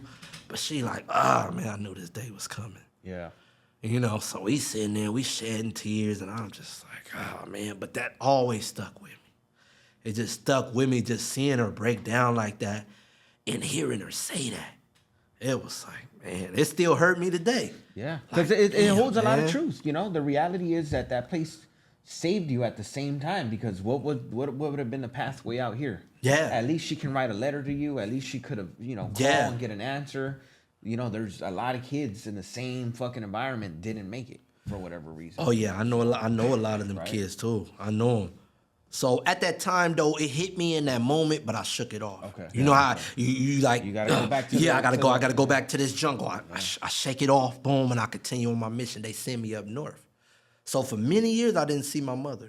For many, even when I went to prison, for many years, I didn't get no visits, none of that. That's a lot, yeah. So I go up. They send me to Ione, California, Preston. So I go up north. So I'm up there doing what I do. I'm banging and getting into fights and riots and all type of nonsense. So real quick, that wasn't tough on you because you were used to it already. Would you say? I was already. It's like that callus over your hand. You know how you working with your hands for so long, and you like in the beginning you like You don't feel it. You feel me? Your hands are real soft, and you know, and you ain't used to that. You like, oh man, but over time you get to working with that metal, and you get to working out, and that callus and builds up, and you like, oh yeah, now it's just nothing. You could just power through it. So it was like that. It was that callousness that build up and just made you hard and strong. And you just like, you know what, I could take whatever.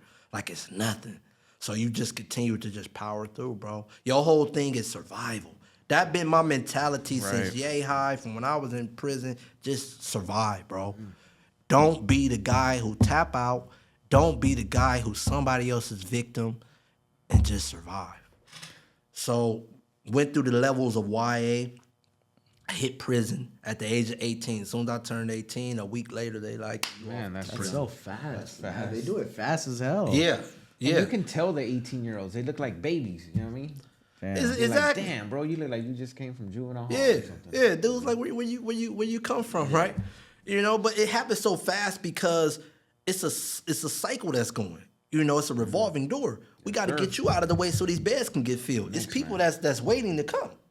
So we got to get you on up. Where are you going? Yeah, you going upstate. Go on and handle to serve your time.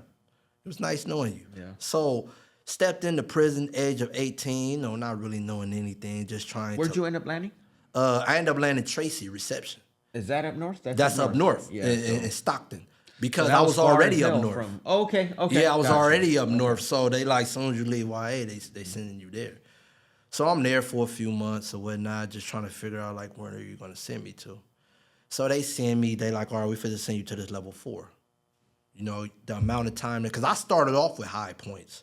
So I started off with 146 points. God damn, so that's a that lot of point, points. yeah, the points. Yeah, I think it's a lot because someone last time we had was like, what, 120? That's a lot for 140. Man, it's a lot because they was racking up everything. All the YA stuff. I got 9 batteries in YA. So they racking that up. That's points. They like, we giving you points for that. We giving you points because you're a gang member. We giving you points because of your age. We giving you points because of your crime. So they just racking up all of these points, and you just like, okay, you don't know what it means. You just like, okay, but the OGs are looking like, dang, youngster, how you get 100, 40, yeah. 46 points? Like, what would you like? Oh yeah, I came from YA, and they like, oh okay, we understand Yeah, it now. makes Yeah, sense. you coming from YA, okay. So they send me on level 4. Right. So they send me to one level 4. I end up getting shipped up out of there because end up getting into a situation with one of the staff members or whatnot. And, you know, you don't really beat no cases in there. The staff members say you did it. Period, point blank, regardless of how you even try to fight it, explain it or whatever. They're going to say, well, I'm going to believe my officer. That's how it happened, whatever. So they sent me from there. I was on a 270. That was the first 2. I didn't even get to last that long. I didn't even make it out to the main line to you. I'm still in the reception process. But they sent me from there to, okay, we finna send you to this 180. Now the 180 is maximum. That's all the way like, yeah, it's going down. Everybody is strictly serious and they mean business. But the beauty of that was I ended up going to cell with somebody that I knew from the streets. One of individuals who was my homeboy at that time, and he was also the father of my little cousin. So I knew him. He already been in prison. He'd been in prison for a few years before I even got there. So he already got laced up, and he know how these things go. So as soon as I get there, I eventually move in the cell with him. So while I'm there, he's lacing me.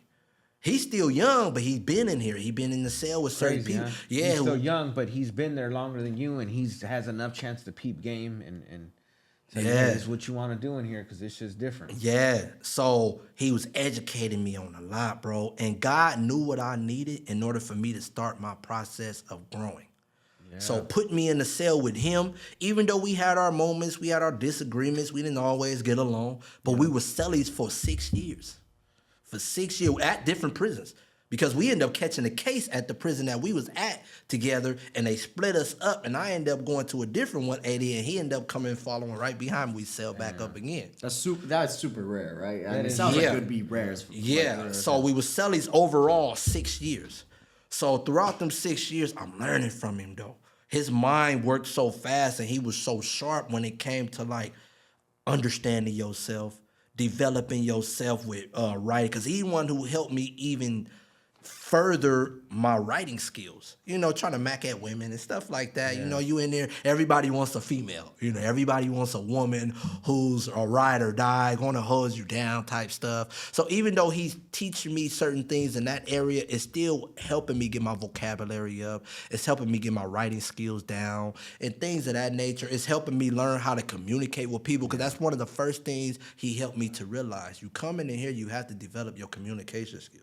Because you could say the wrong thing and find yourself in a situation that's not good for you. And you got a lot of OGs in here who look to twist youngsters up, who look to try to get youngsters on their team because they got some smoke from way back when and people out to get them, or they just like to just stir up dust. That's what they like to do. Or they just might not like somebody that you're close to so they can get you into somewhere. They just might not like you. But they know all of the lingo and the wordplay and figure out how to pull you into a situation. Manipulation at its finest. Yeah, so you learn how to pay attention to people's words. Pay attention to what they say and what they don't say and how they say it. So I began to develop my communication skills because that wasn't my strong suit. On the street, it was strictly aggression and violence. If you say something and I done had no verbal really comeback for it, I'm just like, I'm just finna beat you down. You feel me? So in there, you can't just do that.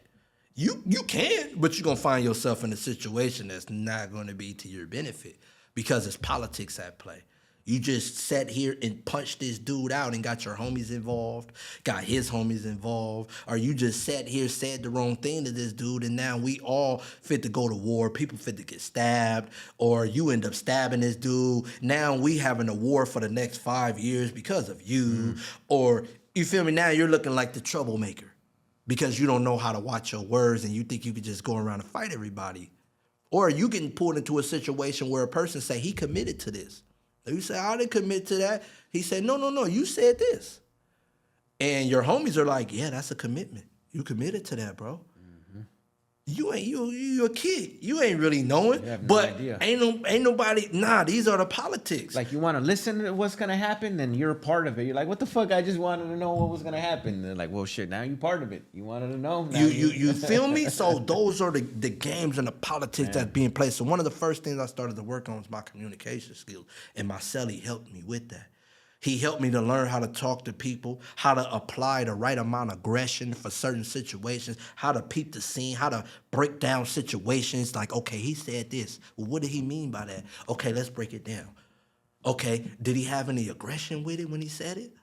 Okay, does he even really know me like that? Why was he even talking to me about that? What does he really want from me? You feel me? So you learn how to break things down to the smallest degree to get to your decision to say, okay, this dude trying to play me. And so you go moving forward. Once you make your decision, the decision is made. This dude trying to play me. One thing I'll say that, and I spoke to someone the other day who's formerly incarcerated. You start learning a lot about a human in physical nonverbals, the way they speak, the way you'll know they're lying or they're not, or if they're real, they're not about it. Something that you won't learn out here that easy. And I feel like that's crazy that you build that skill. So now when you come out here, that's why there's these formerly incarcerated individuals that succeed even more or succeed so well because they know this stuff. So hyper aware. Exactly. That's how you put it. Yeah. Hyper aware. Like they're so good at this stuff, at just knowing somebody. Yeah. Identifying somebody. No, that's real. That's real. With this cellie that you had, did that kind of lead you to now where you started taking in like the religion that you take in now, or you practice? He helped me to develop my mental in so many different areas, which got the ball rolling. To where now I didn't really need him necessarily no more. I could think for myself. So now I'm able to. That's super important, man. Yeah, you got to be able to think for yourself. He set you up to where now you find your path and you're gonna read the literature that you need to read, and that's fucking dope to get to that point. Yeah. So it wasn't years. It wasn't until years later once I made the change that I have now. But it was stages. It was just being throughout prison, going to different prison yards, and being in different situations with the experience. I was already growing and developing mentally and spiritually, but I would say it wasn't for the right reasons and in the right direction. Because I was just more so thinking about how can I be a smarter criminal. You know, how can I be a better and stronger warrior, you know, to continue on with the lifestyle I'm living. So I'm becoming smarter, I'm becoming more educated, but I'm applying it to the wrong things. So you're self-developing in the negative way. But it's leading me somewhere though. That's the thing. That is true. Because it's a journey. This is a process here. So it's leading me somewhere. So how many years would you say that you were doing that? And then how many years did you say did you have when you finally said, I'm gonna use this shit for the positive benefit, for just bettering myself? Yeah, the scale of when I was using it for the wrong reasons outweighs the scale of when I was like, right? you know, Okay. totally. More than 50%? I'm gonna break it down to you. Right? Watch, I'm gonna break it down to you. So, what really got me on the journey of really making that turn and that shift? They passed the law, Senate Bill 260, 2014. I'm stuck on the 180 in Salinas Valley. While I'm in the cell, I'm already talking about committing crimes. Me and my cellie, we already plotting on some stuff like this is what we fit to do. We fit to handle it like this and like that. Okay, yeah, right. Oh, man, we can make this amount of money. We can do this. Right, for sure. That's the plan? Cool. Paperwork come through the door. Because I heard about the law, but I haven't seen paperwork come through the door. Elizabeth Calvin, I believe, from the Human Rights. She's sending it out to all the juveniles who went to adult court, got sentenced, like, you qualify for this. So I get the paperwork. I sit on my bunk. I'm reading it. I finish reading that. All I'm hearing is, in 15 years, you'll be eligible to go to the parole board and possibly get out early. Crazy. So I'm like, huh. So I'm stuck on that, like, I can actually go home? Right. You know, early?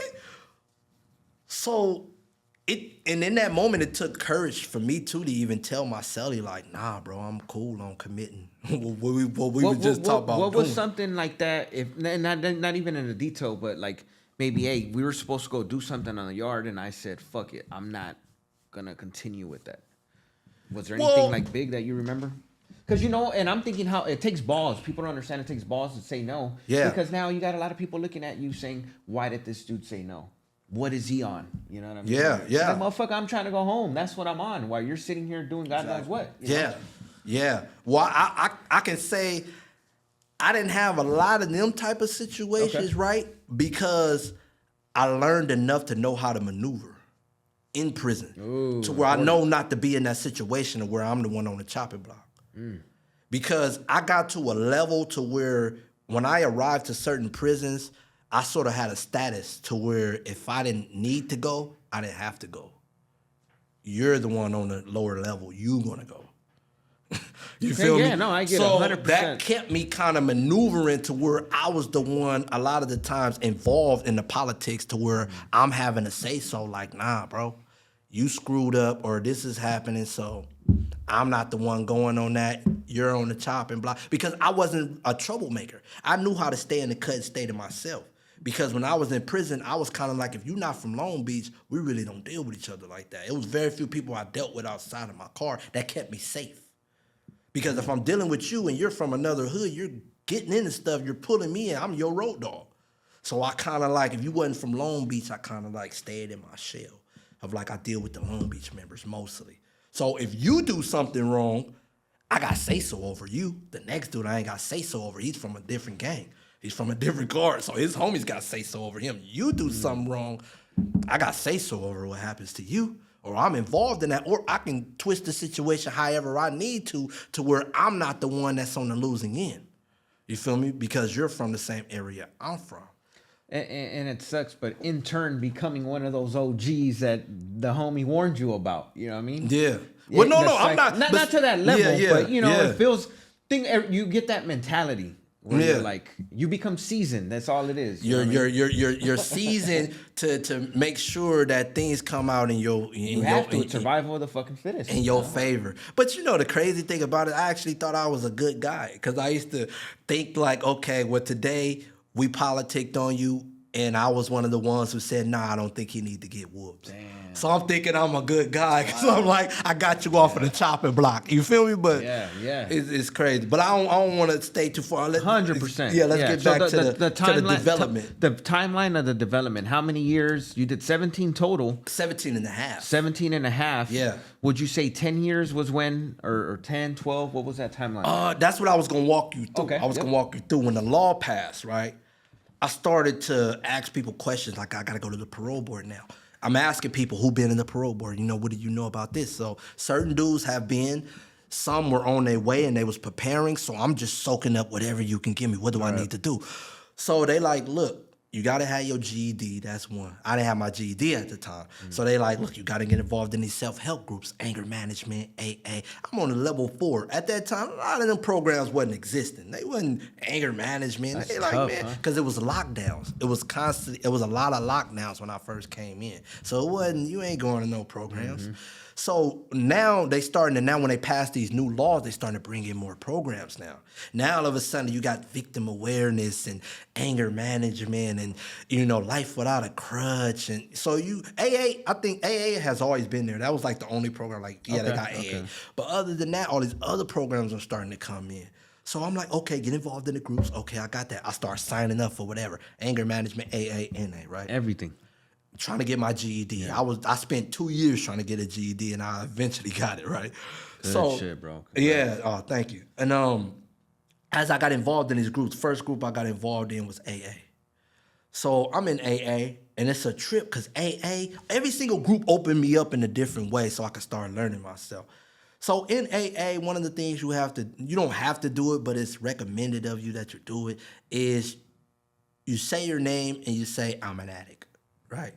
I'm so-and-so and I'm an addict. It's kind of crazy to think, yeah. You feel me? So I didn't see myself really as an addict because I'm like, I used to drink a little alcohol, smoke marijuana, but I quit that years ago. I quit smoking and drinking in 2009. I was only like 21, so I quit because I was, in my mind, I was like, I got to be a smarter warrior. I can't have this. This is hindering me, from being my best self. And then it's going to ruin my health, so I started getting rid of all these different things that I thought weren't beneficial, and those 2 things were one of them, which I stuck with to this day. And so I'm in AA, and I said my real name. I said, my name is Tyson, and I'm an addict. And it just felt strange saying Tyson, because I don't get no one who calls me Tyson. In my family, they either call me C-Fade or they'll call me Ty, which is like a family name, Ty. And the police, they call me by my last name, or they call me by my CDC number. And the homies, they call me by my hood name. So Tyson is nowhere in the mix of no one calls me Tyson. So you knew it was that, yeah. Yeah, so when I said my name, I'm like, it was weird for the first few weeks of man, Tyson, I don't even sound right. That's weird. But it opened me up to hearing my name again, to becoming comfortable with myself again, speaking in those meetings, saying about things that happened in my life and in my past. So then I moved on. I got involved in anger management. Anger management helped me to understand that you have a choice. That you can't say you don't have a choice in the matter. Because I used to like to say, man, I didn't have a choice. I had to do what I had to do. It's not the case. You chose to do what you did. You had a choice in that moment and you made it. And I'm like, no, that's not the case. He made me mad. No one can make you mad. 100%. Because that's a secondary emotion. What was the first emotion? What's up under that? Oh, you felt embarrassed.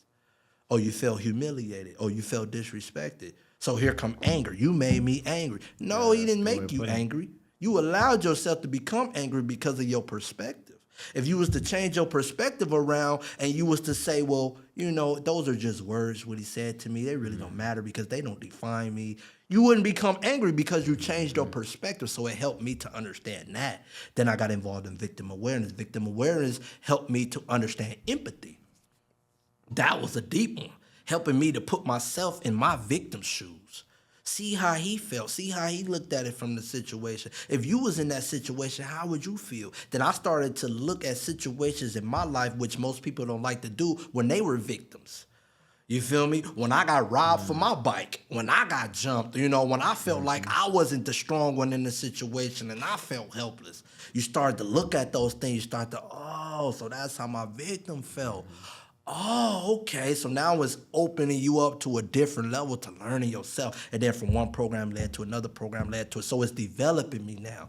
So now I'm starting to get in touch with my feelings. I'm starting to get in touch with my spiritual side. I'm starting to get in touch with, there's a possibility I could become a different person. I started writing poetry in there. I'm writing books. So I'm learning that I also have different talents that I never knew.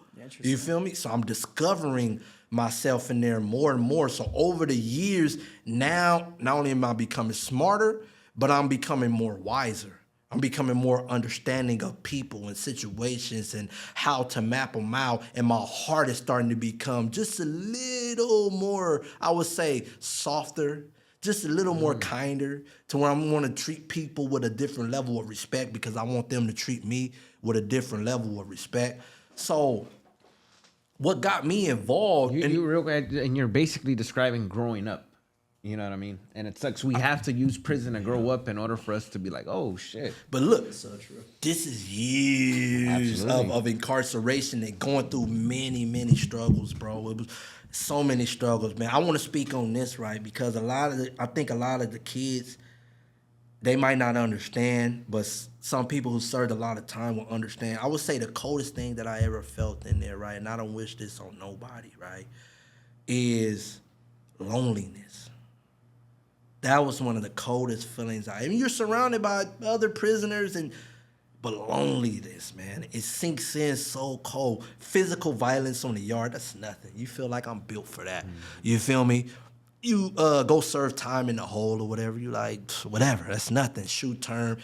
But the loneliness, man, I don't know how it comes, where it comes from, but man, that was like one of the coldest feelings I ever felt in there. It just feels so alone because your family is so far away. You're constantly dealing with drama, just chaos and trash, and you dealing with the realities of, okay, I might have a woman, but I really can't experience her like I want to. I'm trying to make up all these different ways to make things interesting, but she really doesn't understand me because she's not in my situation. And then you got a person who might understand you that's in your situation just like you, but he's dealing with his own stuff. You feel me? And you're going through all of these emotions and you're taught to not even talk about them. You're taught to just, push them down. So you just in your mind like, man, no one understands me. And then when you try to explain it to your woman or you try to explain it to your family, they take it lightly. They don't take it as serious as you. They just like, you're overreacting. And then that pushes you even further in your shell of like, man, it's just me. You feel me? I gotta survive this. How am I gonna get out of this? You feel me? That loneliness just sinks in. Who do I talk to about this? Do I want to talk to somebody about this? Would they even care? Would they understand? Would they, laugh at me? Like, nah, man, I just hold it to myself. It's all about me. I gotta thug it out. And it just sinks in, man. And for years and years, I dealt with that feeling, man. And it just sent me to a dark place in my heart, darker than what I already was. You feel me? Yeah. And I just felt like the prison system, you don't care about me. You gave me all of these years. You never tried to understand me. You didn't want to give me the opportunity to show that I could be something different. So I'm just stuck in my anger, stuck in my misery, and just stuck in this mode of like, I don't know how to get out of this loneliness.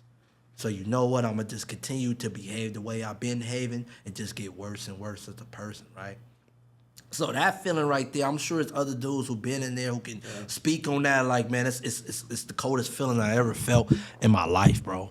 But moving forward, though, I started getting involved in these different groups, and I started going to different yards. The yards that I was going to gave me the opportunity to start to loosen up. Because as I left the 180, I went down to a 270. So the 270 was still chaotic a little bit. I'm still politicking, still thugging, doing what I do. But it's not like that 180. That 180 is a totally different monster. So going from there, I'm still doing good, though. I haven't had a write-up in several years. So they had this thing called a behavior override. If you're doing good for a certain amount of time, we'll give you a behavior override, and we allow you to go down to a lower level. So they saying, okay, we trust you enough to send you to a level 3, even though I still got level 4 points. Oh, shit, okay. So they sent me down to a level 3. Now, this level 3 that they sent me down to, which was a blessing, because it wasn't super active, turned up. It wasn't rowdy or anything like that, which gave me the opportunity to relax a little bit, to sit back and learn myself from a different standpoint, right? To be able to become, for lack of a better term, softer, you know, to be able to see, do I need to change my life a little further, or what needs to happen with me? Because I was always one of them dudes when I was in prison, like assessing where I was at. What do I need to do at this point in time and in this moment? What type of person am I? And who do I need to become? You know, for me, how do I need to develop right now where I'm at? Yeah. So as I'm going to these different prisons and going down to that level 3, it gave me that opportunity to, like I said, relax a little bit, to see that I needed to make a change.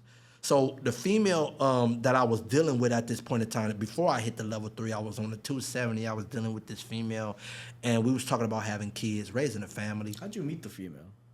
Oh, cell phone. You know, in prison, people got cell phones and things. So yeah. So I'm doing criminal activity still. You know, even though I'm already in there for being a criminal. You know, it don't stop. So I'm in there searching with what is that? Plenty of fish. As it's called. So I'm being real slick and sly or whatever, and being real thirsty, as they will call it on there. So I end up. As they would call it. That's what they would say. You feel me? So I'm on. So I'm on there, and I end up finding this female, wonderful woman, right? So we get together, and we're talking about raising a family. So she even, like, every experience I went through helped me to develop, because she helped me in ways of how to deal with women too, because I'm in prison and my mind is still stuck in this. You feel me? Like it's and when you're dealing with a woman, a lot, especially who don't come from the life, it's different when you're dealing with a homegirl or something. They used to the drama, but when you're dealing with a woman who don't come from that life, it's different. So she's You not. feel almost embarrassed of like reacting to shit like that. You're like, Well, you fuck. can't see yourself. You can't. Well, You definitely, can't really definitely, see yourself. definitely. She see you, but Yeah. you can't. You just like, man, that's what I'm used to. But when it's gone, you're able There to you see go. like, I could have did that better. You feel me? So she helped me out in certain ways to develop with dealing with women, right? So we talking about having kids or whatever or whatnot. And I say, okay, I want to be able to teach our kids about the different religions, whichever religion that they choose to get into. So she say, okay, I'm with you on that. So I said, I already read the Bible. I know about the Bible. You know, I went to church quite a few times when I was a kid. I don't want to start there. I want to start somewhere else. I said, well, okay, I don't know much about Islam. Right. So I said, you know what? I'm going to start there. She like, okay, that's cool. So I went out, got me a Quran. So I'm reading through the Quran. A Quran, if you could explain, because this is my first time Oh. really hearing. You real green. Okay. Yeah. Okay. I don't know what that means. Excuse me. Hey, So, real quick, I'm just surprised that you said you picked it up on your own, basically. Right. I'm Because assuming- remember, I was saying that you don't really run into a lot of individuals and they're like, Muslim. I'm Muslim. Like that's more of an East Coast thing, I would say. Yeah. So you didn't have anybody to school you. You, out of curiosity, you wanted to be well researched and do your homework, and you happen to. It fell in line. What you were reading fell in line with what you were believing at the time, and believing. exact. That's the beauty of God. Man, there you go. Serendipity. That's the for thing. sure. It all happens how it's supposed to. You're going to be where you need to be. Now, whether you make the decision that you need to make in that moment is up to you, because God gave us a limited amount of free will. So I could have made the decision and said, man, I'm cool. I don't care about that. I'm not fit to even dive into that. Or I could have read it and been like, yeah, made the decision to say, I don't want to go with that. I still want to thug. So God put it in front, gave me the opportunity to say, okay, are you going to accept it or not? So I picked it up, went out and got it. But also to remind you, I was already developing to a person where I relied on myself. I was independent self. That's my phone going on, telling me it's prayer time. As a Muslim, gotta pray, right? So I picked it up, and I'm like, all right, I'm gonna start here. So I picked it up. I'm starting to read through it. Really didn't understand everything, but I was understanding some things. Like you said, it aligned with some things that I already believed. But the way that I believed in God, because I always believed in God, it's just the way that I thought I was supposed to worship him and how I should believe in him was twisted because I was a gang member and I was thugging in the streets. So my idea of God was twisted. I would say today it was very wicked and twisted, right? And I ain't gonna even say what I told one of my sellers, and he was like, man, that's crazy that you even think that you thought. You know what? I even shared because somebody else's mind might be twisted. But back then I used to think like, okay, I'm a gangster, and if I keep it G and I stay down, I'm gonna go to heaven and the sucker's gonna go to hell. Because we can't be in the same place. You feel me? We can't. I'm sorry to laugh. That's that what is wild. That's what I thought, bro. That's how entrenched in that philosophy you were. You know, you feel me? You don't know any better. Yeah. So I'm reading through the Quran, and as I'm getting deeper into, I'm talking to people that are already Muslim on the yard. So I'm starting to talk to them. Okay. I'm telling them, yeah, I'm reading the Quran, bro, and I ran across this. Hold on. First, he asked, "What is the Quran?" Excuse me. Right, I was going to ask you again, but I'm like, it's all right. No. I need to explain this. So the Quran is the revelation of God that was sent down to the Prophet Muhammad, peace and blessings be upon him, to bring that to mankind. So just like you had the Torah that was sent to Moses, you had the Injil that was sent to Jesus. You had the Psalms that was sent to David. We believe in all of the prophets as Muslims. We believe in 5 books that was sent. One of the books that a lot of people don't know about is a book was sent to Abraham, was given to Abraham, but it's no longer in circulation or around. So as Muslims, we believe in the 5 books. We believe in all of the prophets, that was mentioned. So the Prophet Muhammad, peace and blessings be upon him, he was given revelations that came down from God that was handed to the angel Gabriel, and the angel Gabriel brought it to the Prophet Muhammad, peace and blessings be upon him, and he brought it to his community, and it spread it throughout the world because they brought it to everybody else. So the Quran is the revelation, is God's word. So the Prophet Muhammad, peace and blessings be upon him, he didn't know how to read or write. So he wasn't writing it down. His companions that was around him, some of them knew how to read and write. So when a revelation would come down, they would write it down. They would write it, okay, that's... So when he did a revelation, they would write it down on whatever they could find. You feel me? And they will also write down the things that he would say and do. Because there are also things called the hadiths that we follow, which is the ways of the Prophet Muhammad. It's what he said, what he did, and how we supposed to practice as Muslims. That's not in the Quran. But this is how the Prophet Muhammad, because he was the walking and living Quran. He lived it.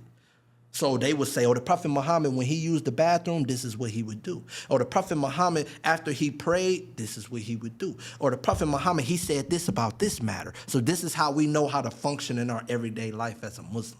It's because the Prophet Muhammad, peace and blessings be upon him, this is what he said or did about this matter. Everything was documented. You feel me? So the Quran became compiled into one book after the Prophet Muhammad, peace and blessings be upon him, died. Once he died, one of his companions, who became the leader of all of the Muslims once he died, he decided to say, we need to put this in one book. Because a lot of the companions at that time were dying on the battlefield. Those who because back then they had good memories. They remembered the Quran by heart. So they already knew it by heart, because as Muslims, we have to recite the Quran in our prayers. So if you don't recite one of the verses in the Quran, which is the first verse you have to recite in all of your prayer won't even be accepted. So it's a big thing to learn how to recite the Quran. So they knew the Quran by heart, but a lot of them were dying on the battlefield. Because every time there was a war, they like, I'm first man up. OGs. Because they knew the status and the reward that was given for if you're fighting in the cause of God. So the leader said, hold on, y'all going to all these battles and these wars, and a lot of y'all are dying. We got to put this in one book. Let's compile it so that way it can live on. When we go far gone, we still got the book. Right. So they compiled, they gathered up everything that they written the Quran down on, and they compiled it into one book. And that's interesting. How would I be wrong in saying that people equate it to, it's the equivalent of the Bible for Muslims, no? People would say that, but the Bible was it's supposed to be a compilation of the Torah. I'm not religious, so I don't. It's supposed to be a compilation of the Torah and the Injil. So it's not just like this is everything Jesus, peace be upon him, said, or this is what the revelations Moses came with. It's a compilation. They compile even the Psalms of David. They just threw all these books and said, well, this is the Bible. Got you. The Quran is strictly the revelations that was given to the Prophet Muhammad. That's it. Ain't nothing extra in it. It's the holy book that was meant to be brought to mankind, which is how I was able to read it, how I was able to get my hands on it, and eventually make that turn and become a Muslim. So does that explain? That explains it. Yeah. Perfectly. Okay. So I have a few questions within, but let's keep going. Okay, so That's a yeah, conversation for after. so as I'm reading the Quran and I'm asking brothers about it a little bit, they know a little bit more than me because they've been Muslim longer than me. I wouldn't say that they was a scholar because you got some people who are scholars in the religion. They know the Quran by heart. They know how to speak Arabic fluently because the Quran was revealed in Arabic, not English. So that's the thing. It's big to learn Arabic because you get the true meaning of God's word. Nothing lost in translation, right? Exactly. English, they got to translate it. And you're already... Yeah, so, they got to figure out what word applies to this Arabic word so you can understand it in English. So, yeah, like I said, they're not scholars or whatever, but they know enough, a little more about me than the religion. So they was able to help me understand certain things. So now I started to go to service. I'm going to the service because I want to really understand the religion. So I'm hearing them speak about it and stuff, and I'm like, oh, okay, I like what y'all saying. A lot of the belief system of the Muslim, it already aligns with my character and how I see myself and the type of person I want to be. And then I start hearing more and more and reading more and more about the Prophet Muhammad, peace and blessings be upon him, the type of man he was. How humble he was, how forgiving he was, but also how much of a warrior he was because he knew how to display the character at that time that he needed to display because he was a prophet. He wasn't a regular man. He was given revelations from God. He seen angels in their true form. You feel me? He was different.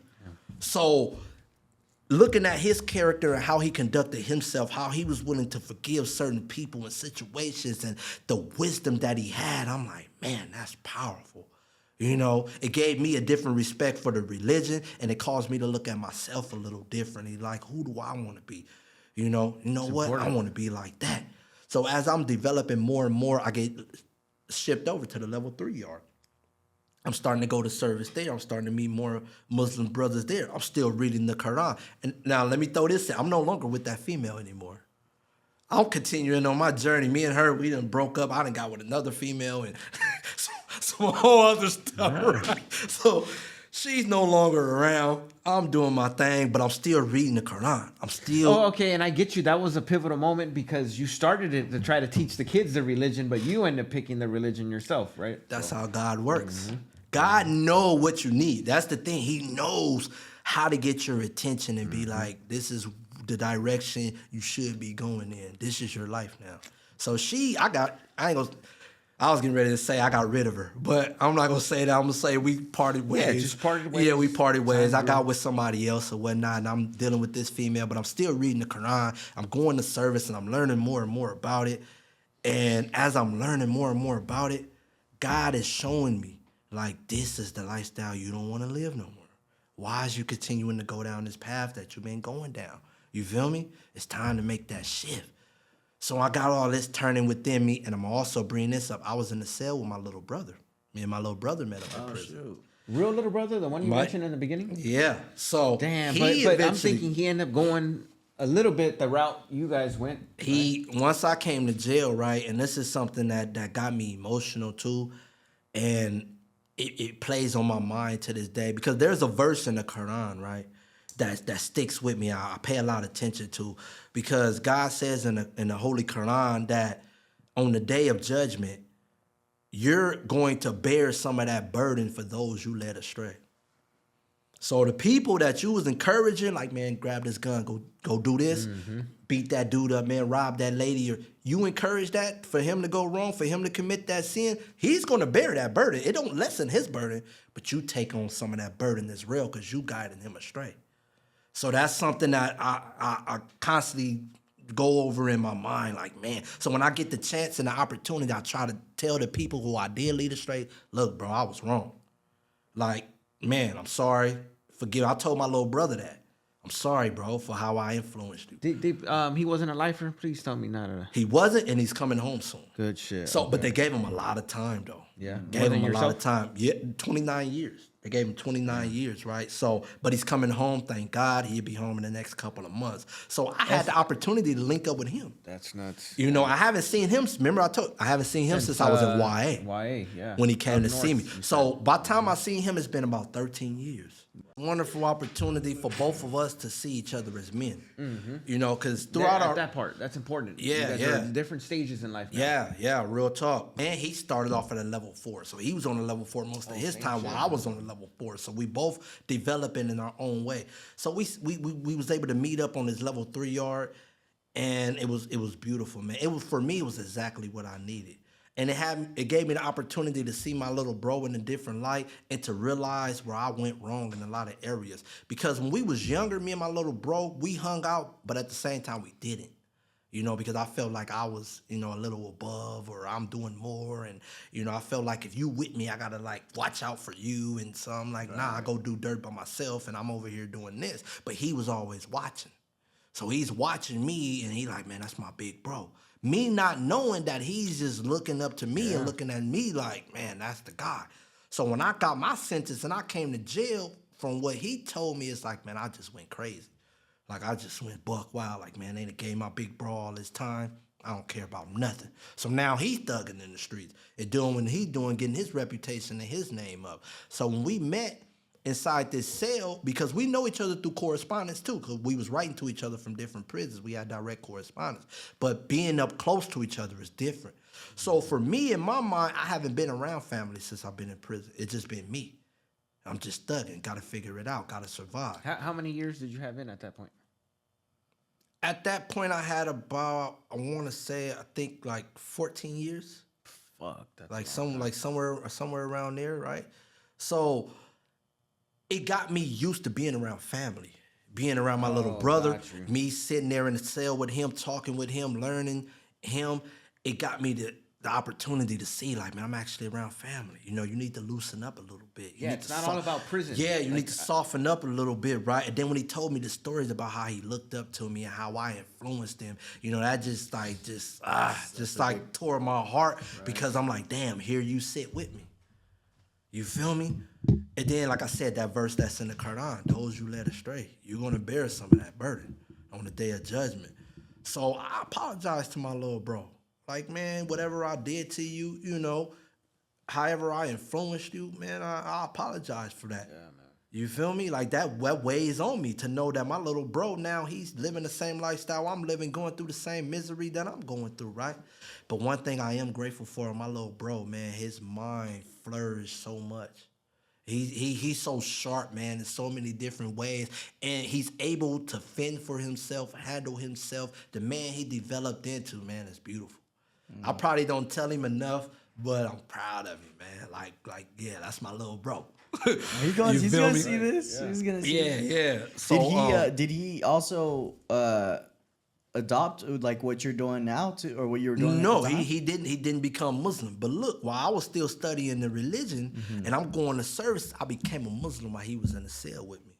So he was able to see my transformation. He was able to see me from as a kid to being a little bad kid on the block, getting into chaos, going to being a teenager, thugging as a gang member, getting into all type of stuff, going to prison for a long time, writing to each other through letters, because I was still talking crazy in the letters. I'm still on some politic warrior mode. This is what's going on with the homies. This need to happen. So he's seeing that side of me too. So once we link up, he also seeing the transformation. He also seeing the guy who's being more of a thinker, you know, who's a good writer, you know, who has all these goals of what he want to do with his life. Then he's seeing the transformation of I'm reading the Quran, and I'm starting to go towards that direction and become more of an understanding person. Then he's seen me make that shift and said, I'm a Muslim now. I took my shahada. Your shahada is when you testify that there is only one God, he has no partners, and that the Prophet Muhammad is his messenger. When you testify that's your shahada, you become a Muslim. So I took my shahada in prison, became a Muslim. He was still my cellie. So I went in there and I told him, I said, man, I'm a Muslim now, bro. I took my shahada. He was just Like, wow, because That's he's wild watching all this statement. transformation happen Yeah. in front of him, and he like, this my big bro, like, this is crazy. And I'm one of them people, I'm like, when I'm locked in on something, I'm locked in. You know, I'm just like, I got to make the decision for myself. I got to do what's best for me. So I'm locked in. So I was locked in on the religion, and I'm like, I'm a Muslim now, but I wasn't done with thugging yet, though. So though I took my shahada, I'm still politicking. I'm still, you know, keeping myself involved with the homies, because at that time I wasn't willing to disengage, and I didn't know how to disengage. Was it because you didn't want to deal with the whatever after effects of the fallout that happens with having to do that, or maybe having one of the homies point some shit out like, "What's up with homeboy?" Do you think that was still an issue? Or For me, right? That's why I say, you know, God is good. My situation was a little different. I didn't have the type of situation where my homies suspected me, or my homies didn't have enough respect for me to where I couldn't do what I wanted to do. So I was in the unique situation that a lot of other young homies don't get. Right. You feel me? So I was able to make that move and not care what they thought. Gotcha. And they still respected it. Like, that's the homie. Because they like, he ain't no sucker. We know that for sure. So that's what he choosing to do. Cool. Because in prison, there are a lot of Muslims in prison. But a lot of them, you know, ain't coming home. And then you got some dudes who misrepresent the religion, who come out of prison and they don't do what they supposed to do as a Muslim. So you really don't know that they even Muslim until y'all just having a conversation. He like, yeah, I'm Muslim. You like, you're a Muslim? You feel me? So a lot of dudes, sad to say, they get out of prison and they just disregard the religion. And they keep that under the rug and they continue on doing the lifestyle that they used to live. So some dudes come out and be stumped down on a religion and say, I'm Muslim, and they let it be known, but they go off and do other things with their life. You feel me? So like he said, I haven't met a Muslim. You know, I really don't know the ins and outs. So it's a lot of Muslims in there, but some dudes come out and they don't represent like they supposed to, and a lot of dudes don't never get out. You feel me? So yeah, so once I became a Muslim, my little brother was in the cell with me, so he was able to see that transformation. That's beautiful. So I was still thugging though. I'm still, you know, call myself politic, still involved with the homies. So it took about, I want to say, over a year and some change for me to make that decision, like, I'm going to let this go. I'm just strictly Muslim. But I had to have them conversations with myself, because I used to have conversations with myself where I used to be like, look, man, you half-stepping. You feel me? And if you a real gangster, you don't like half-steppers. You either all in, you committed, or you not. So I started to see myself as a half-stepper, because I'm like, you still banging. You still like, you 20 Crip Long Beach. You still big C-Fade. But then over here, you like, you're a Muslim. That makes sense. Yeah. You feel me? So I'm having these conversations with myself, and I'm like, you're a half-stepper. And what do we think about half-steppers? Oh, you a sucker. That's what suckers doing. I'm like, you know, you having these conversations. I ain't no sucker. You feel me? I'm having these conversations with myself. With yourself. You know, so I got to make that, okay, well, what do I do? How do I go about this, right? I need to let this go, because gangbanging is my past. Cripping, that's my past. Islam is my present, and this is my future. I believe it's the truth, so I got to let this go. I can't have it both ways, because the belief system, they conflict. They're not the same. 100%. So I say, you know what? I'm finna let this go. I'm no longer Crippin'. I'm no longer a gang member. I'm strictly Islam. And you know what's crazy? I never seen myself ever doing that. If you would have caught me 10 years ago, I would have told you I love the hood so much I would die for the set, and I'll never let it go. Because I never seen myself doing anything outside of that. But once I picked up that Quran and I learned who God truly is and about his prophets, it shifted something different in my heart to where I was like, I'm able to let this go. Because if I would have just tried to let this go and I didn't have nothing to hold on to, I would have picked it back up. Because I'm like, oh, this my baby. I don't have anything to fill that hole. This is all I know. But picking up that Quran, I was able to drop this. Right? That's not me no more. That's no longer. So I went to the yard. I told the homies on the yard. I went to them, some of them individually, a couple of them in a group, and I said, look, bro, I made the decision that I'm no longer affiliated with Long Beach. I'm a Muslim now, and this is the path that I'm choosing. So don't expect me, for my input, for my assistance or anything like that. He was like, okay, all right, bro. We respect it. We understand it. That's the route you're going. Okay, cool. I called the homie on the streets, one of my best friends. I told him, I said, look, bro, because he already knew everybody knew I became Muslim. But now I'm telling them, look, bro, I'm no longer affiliated with the homies. I'm no longer a gang member, bro. I'm just strictly Muslim. You feel me? So don't address me with no politics that's going on in the hood. Mm-hmm. Don't tell me about anything that's dealing with the homies, none of that. Okay, I said, so spread the word to all the homies on the street. I said, spread the word to all the homies in the pen. So I eventually was able to talk to a couple of the homies in the pen too, on different yards at different prisons. And they all was like, bro, we respect it. That's what you want to do with your life, bro. And what a couple of them told me, they said, we know you're not leaving the set on no buster. You're not a sucker. We know you ain't just punking the game, so we respect what you got going on. And quite a few of them, they read the Quran, so they kind of like, we believe in some of the teachings. Yeah, they know about it, but they not willing to let go. Of course. They like, it's a lot of discipline. I got to let go. They wasn't willing to let go. Me, I'm looking more so towards, I'm trying to save my soul, bro. Yeah. I know I'm going to die one day. This is not the end. When I die and I go see God, I want to make sure I'm on the right foot, and I pray that he forgives me. And that's why I took on the name Abdul Gaffar, the servant of the forgiver. Do you have to? Can you put that name on yourself, or is there an earning process? Well, it's different. Now, look, I had a different name at first, and right? I really don't know. Yeah. No. How it usually go is when you come into the religion as a converter. Because some people are born Muslim. They born into the religion. They family been Muslim, so that's all they know is the religion. Would you say like just Arabic of origin, and they No. Because you have Muslims all over the world. Correct. One of the two of the locations of the largest growing Muslim population, and one of them is Japan and one is Mexico. Holy. Yeah. So Mexico is one. Huh? Oh, it's a lot of Muslims. They had Mormons and stuff out there. I didn't know they had. Yeah, it's a lot of Muslims in Mexico. So it's you got European countries, bro. Yeah. White people, blue-eyed, blonde hair, 90% country Muslim. That's all they know is Islam. So you got Muslims everywhere. There's a lot of people that's born into Malaysia. It's one of the largest Muslim populations in the world, bro. And Malaysia's more like Asian, right? Yeah, and that's all they know is the deen, the religion of Islam. Yeah. So they born into it. So that's what they know. For people like me, I was a converter. That's the official name. A converter, like you convert to the religion. Like, is that something known in Muslim where they're like, oh, are you a converter? Or are you? Yeah, for sure. When you have conversations with other Muslims, some of them ask that, like, especially with me getting out of prison. I've had that since I've been home. Like, oh, were you already Muslim or did you convert in prison? I'll proudly tell them I converted in prison.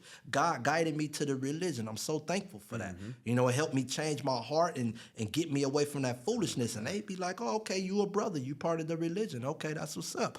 You feel me? That's dope. Yeah. So the name, people usually give you your name. People who kind of know you and know your attributes, they usually give you a name, right? Like, okay, you Muslim now. This is what I think, the name will be good for you. So the name that I was given in the beginning was by an individual who was from my same hood, my same area. He was Muslim already.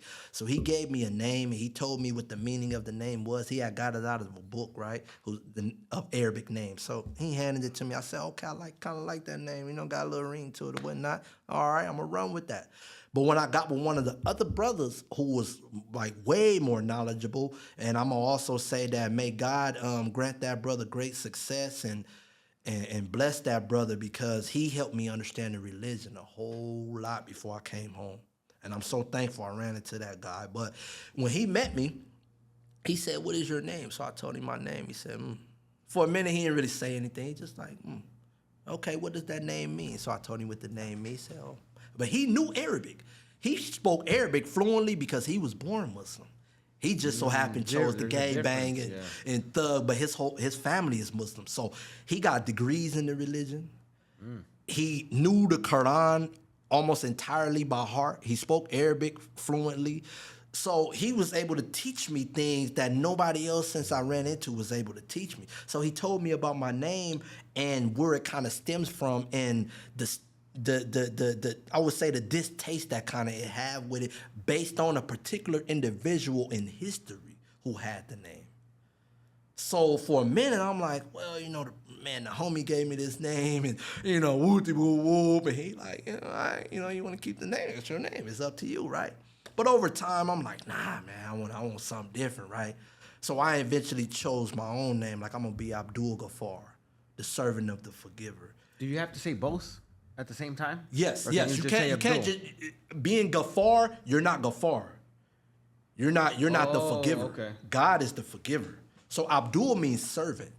So you got So you both. They need to go. I'm a servant. So you got to let that be known. I'm a servant. And an example I can give you is Kareem Abdul Jabbar. That's what I'm thinking. Abdul Jabbar. Jabbar is one of God's names and attributes. Jabbar. So he took on Abdul. He put that in front of it. He didn't just say, I'm Jabbar. Like, nah, God is Jabbar. So he put I'm the servant of that. You feel me? So when you say the name, you say it all together. You're the servant of that. So I'm the servant of the forgiver. Like I told you, it reminds me to be more forgiving. It reminds me that God is forgiving and he's the forgiver and only he can forgive me, and that's what I'm seeking, right? So I took that name on. So now I'm called by that name. And like I said, I already told the homies what I told them. They respect it, right? But over time, as I'm getting more and more entrenched into the religion and I'm learning more and more, I'm also starting to cut people off. Because the religion says something about that. That's very, very serious, where Allah and his messenger tells us you can't take the disbelievers as close confidants and friends.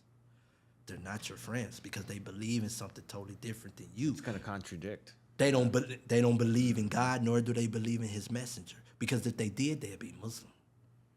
So now I got to make this decision. My boys, we done did dirt, together. I know these dudes, they been here for me, but what's more important? Are you trying to serve God or are you trying to please men? Who's going to save your soul at the end of the day? Not man. He has to go answer for his own things. Yeah.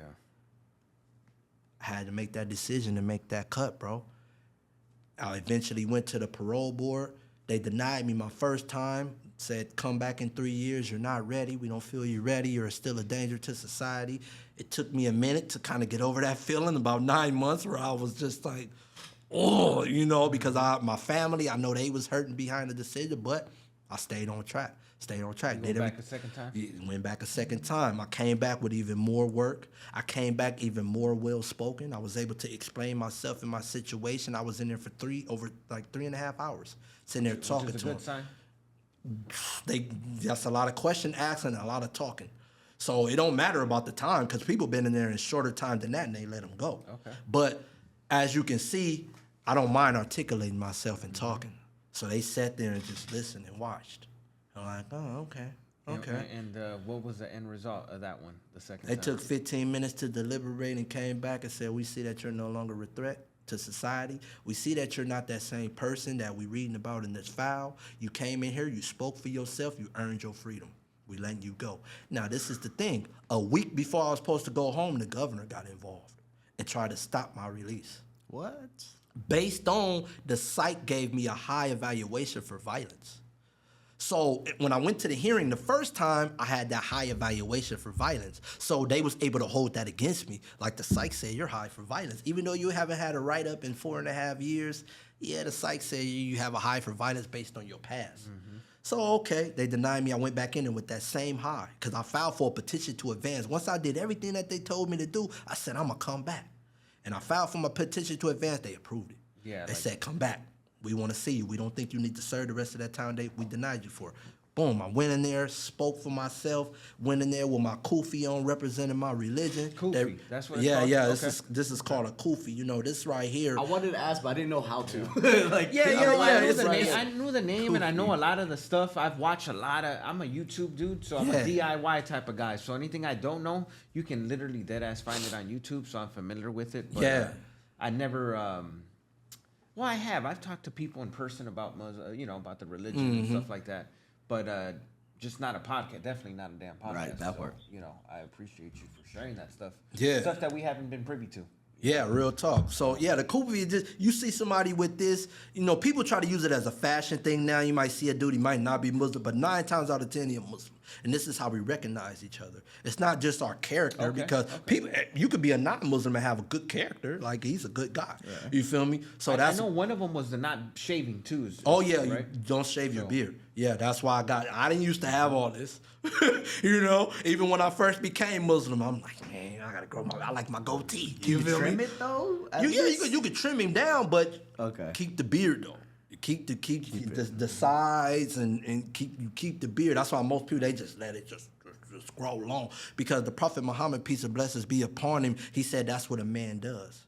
One of the things a man does is he grows his beard. So anything that the Prophet Muhammad, peace and blessings be upon him, say we supposed to do, or if he just encourages it and said this would be a good thing, pretty much a go. Like we're jumping to it as a Muslim. Like this is what the Prophet Muhammad said. So you could kind of also see too if a person not growing their beard, kind of like, you know. Hey, don't judge me, I just said like I ain't talking about you. 2 days ago. I swear I was boking. If you was Muslim, I'm saying. If you was Muslim and you ain't growing your beard, I'm kind of looking like, yeah. Hey, Tyson. So we met you maybe a couple weeks ago. Yeah, like 3 weeks ago or 4 weeks ago, probably. Was it 4 weeks? Yeah. It wasn't that long ago, right? Yeah. But you're doing the training, you're doing everything. So you're out. Before you continue, let me finish this story about the governor stopping my release. Oh, definitely. So the governor stopped my release. So my mind going crazy over that or whatever. Not my family is like, what the heck? A week before I was getting ready to get out, he stopped it. Look at his case again. He has a high for violence. Are you sure you want to let this guy go? So it has to go back to the parole board for a review. Now it's going to be 11 commissioners looking over it rather than just 2 who granted my release. It took a month for them to do that because it's a cycle that they have when they look over cases. So they looked over it. They upheld their colleague's decision and said, man, this guy, come on now, he's ready for release. We're going to release him. Once they made that decision, a week after that, all praise to God, I was home. How long ago was that now? How many days have you been out? 2 months. So you've been out basically 60 days. Yes. I didn't even know that. And we met you a month ago. So people don't, well, whatever. Let's not touch on, I was going to say the program protocols, but there's certain, right? You don't even get, even though you're out here, people don't know, you don't get to really interact yet. You can't, No. I can because I'm a parolee. Now they got different things where you're called MCRP, the little bracelet with people with bracelets. I don't have no bracelet. Oh, you don't have a bracelet? No. I thought you were, No. I'm paroled. Okay, I was granted by the you. parole board, but I'm at a transitional home because they want to help me to be able to slowly adjust to society. You know, I've been gone a long time. I hide it, and I'm glad you did it that way because people don't understand. You come home, a lot of people haven't been through the amount of time you went through, and it's a big fucking learning curve to jump back in it. You're gonna still wash your boxers in the shower for a couple months. You know? You gotta wear your shower shoes in the shower. Man, you know. I'll tell you this, I haven't been wearing my shower shoes in the shower because I clean my own shower. There you go. Even though I got roommates, one thing I do throughout the week, I'm on like this cleaning that shower and making sure because I don't need to wear a shower shoe. I'm home now. I'm free to where I can keep this clean every single day if I want to. So I'm good. So yeah, it definitely has been helping me to adjust because my mind sometimes it takes some time to compute that I'm not in prison no more. You know, it's starting to get better at it, but in the beginning it was like, I'm trying to compute like, am I on the streets? 100%. 17 and a half. That's a 17 and a half. We have a gentleman here that's 18 years old, so he was a half a year born. You know what I mean? So that's how much time. You can see it in a person. Yeah. You don't got to say 1, 2, 3 years. You can look. Somebody grows up their whole lives in that amount of time that you did. Man, you know what I mean? Real talk. Shit. So you know what? We can jump into maybe what's I know you had a message for the youth, but also I kind of wanted to before we wrap up, whatever, just quickly touch on what are the goals now that you're out. Right. You've been out 2 months. You're taking a training, pretty much done with, but you're still getting your stuff going on. Yeah. What are some of the goals that you set up, and then lead us into the message that you had for our youth? Well, a lot of my goals had to change. You know, I had all these big plans, how I was gonna make money, how I was gonna live, and when I became a Muslim, I had to shift a lot of that. I had to throw a lot of that away because it didn't align with the belief system of the Muslim. So yeah, I can make fast money, good money, you know, but it doesn't align with the belief system. So once I came home, I had to trash a lot of stuff that I wanted to do. A lot of the books that I even wrote, my poetry books and other urban books or whatever, novels that I've written, I just got them in the cut because it doesn't align with the belief system of a Muslim.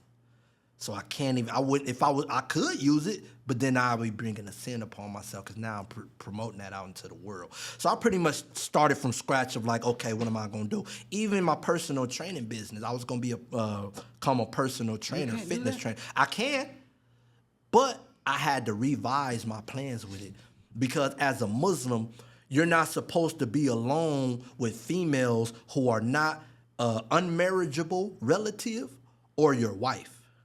So just some random woman, like the woman over there, me just being alone with her in the room and trying to work her out and stuff like that is a no-no in the religion.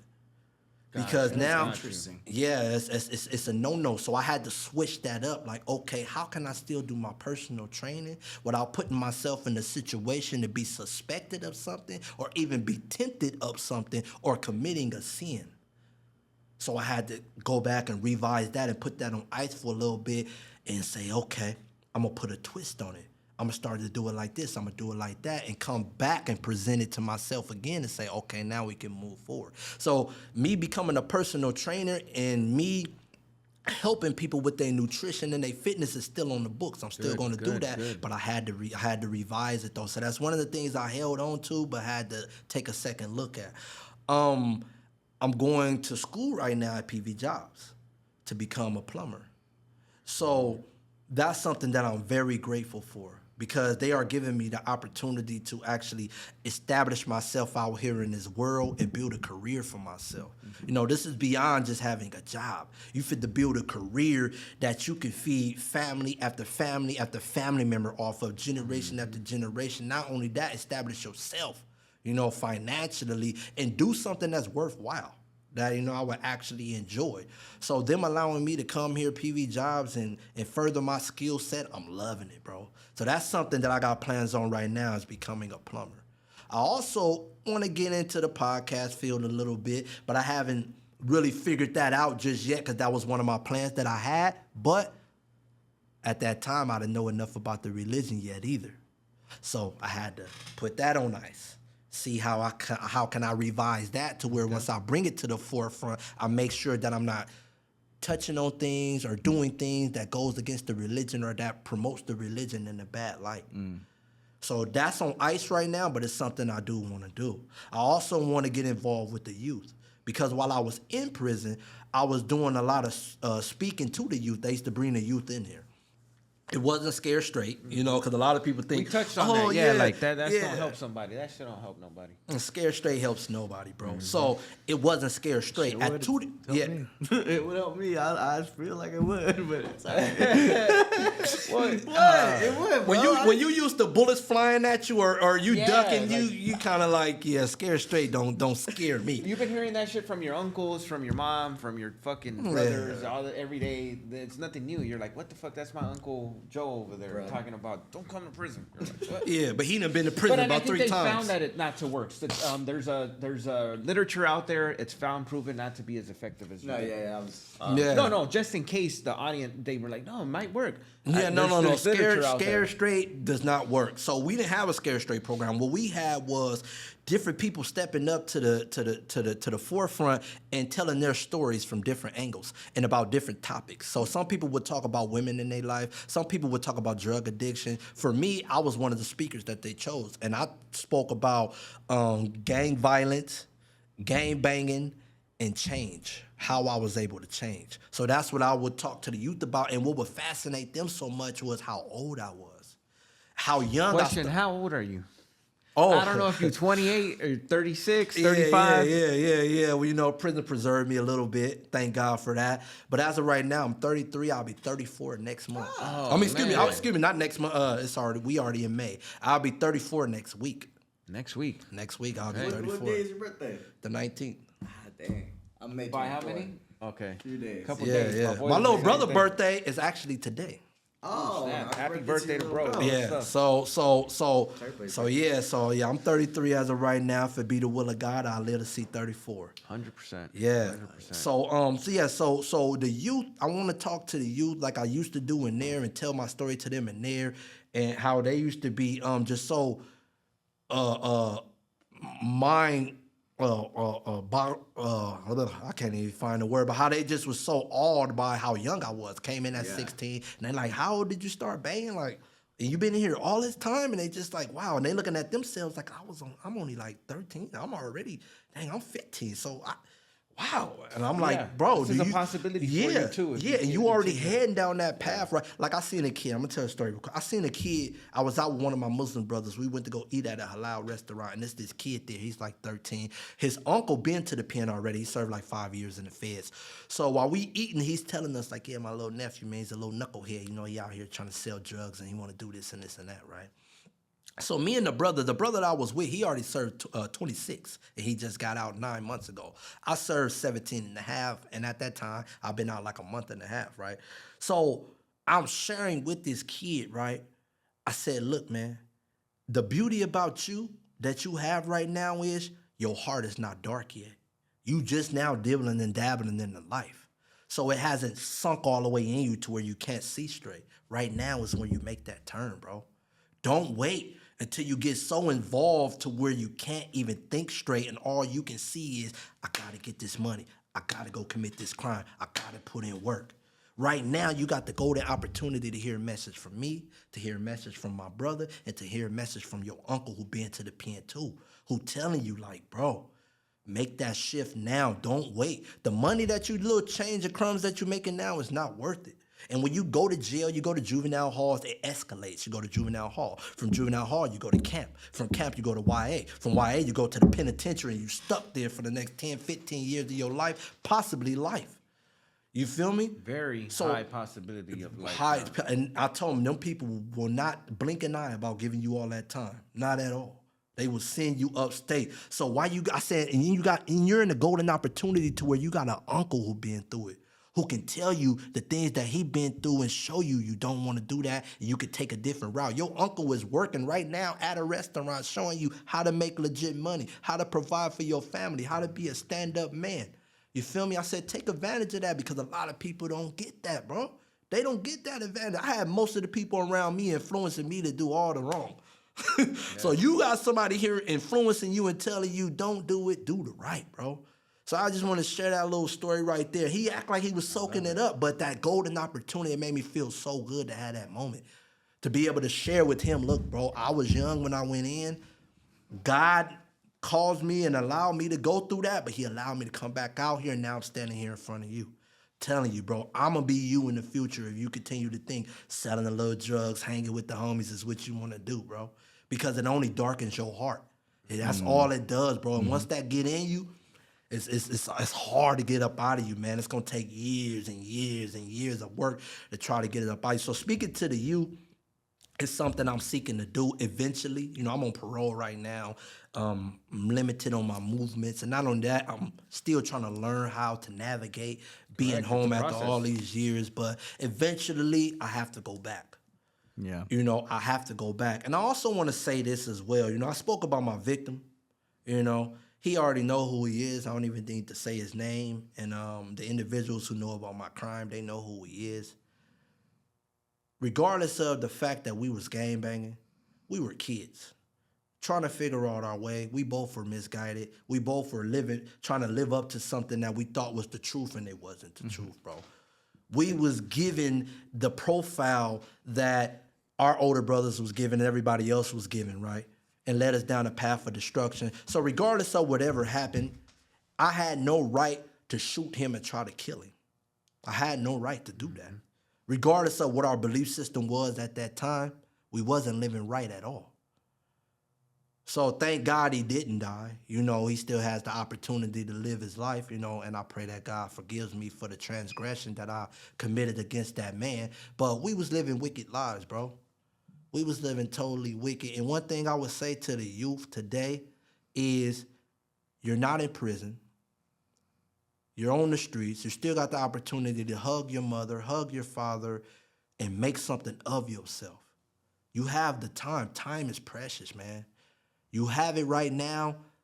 Make the best of it and use it to your benefit to make yourself a better person, to carve out that path towards success for yourself. Because you could be like the next young homie dead in the ground, 16 years old, 18 years old, brains blew out. That's over with. You could be like the next young homie going to go serve life in the penitentiary because he think thugging is the best thing possible. But it's always people like me that's coming out of prison after all of these years who live the same lifestyle that you live and telling you it's not it. Yeah. It's not it, bro. Yeah, you're one of the rare cases that they're getting the tail end of that story.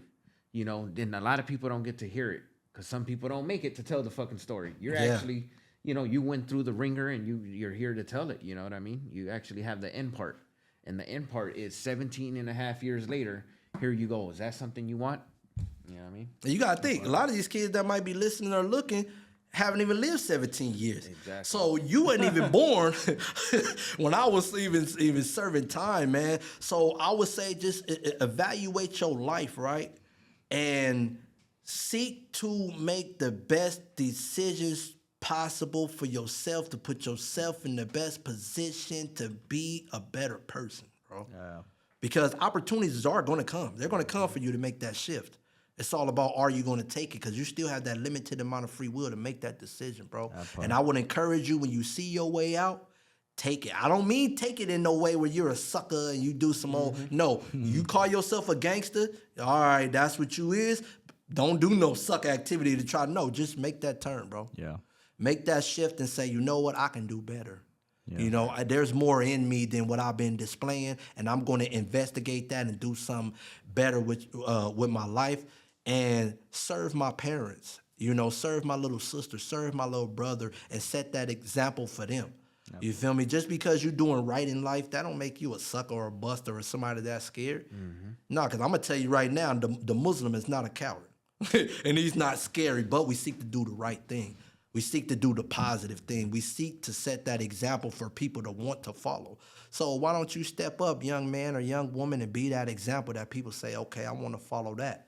Because he's going to lead me to a place where I'm going to feel at peace. I'm going to feel comfortable. I'm going to feel, you know, safe and accepted. Hell yeah, man. Thank you so much, brother, bro. We appreciate you being here for real, because it's a whole new perspective that we got, and I'm excited to see hopefully that it touches some people, right? Yeah. And from there, it's able to change some individuals. Even I myself, now I'm interested in the Muslim culture or religion. Yeah. Like, I want to look into that because a lot of the attributes and characters you're talking about, I feel like are within me, to be honest. So I'm going to look into that. But we appreciate you for being here, yo. Make sure you guys like, comment, subscribe, the whole shebang, man. We appreciate you guys so much for being here.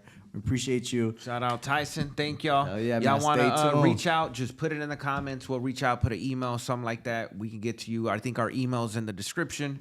So if you guys want to reach out to any of our guests, you can just shoot the email and we'll get back to you. With that being said, Reentry Network Podcast. Let's get it, baby. Shout out to Tyson. Let's get it. Sir.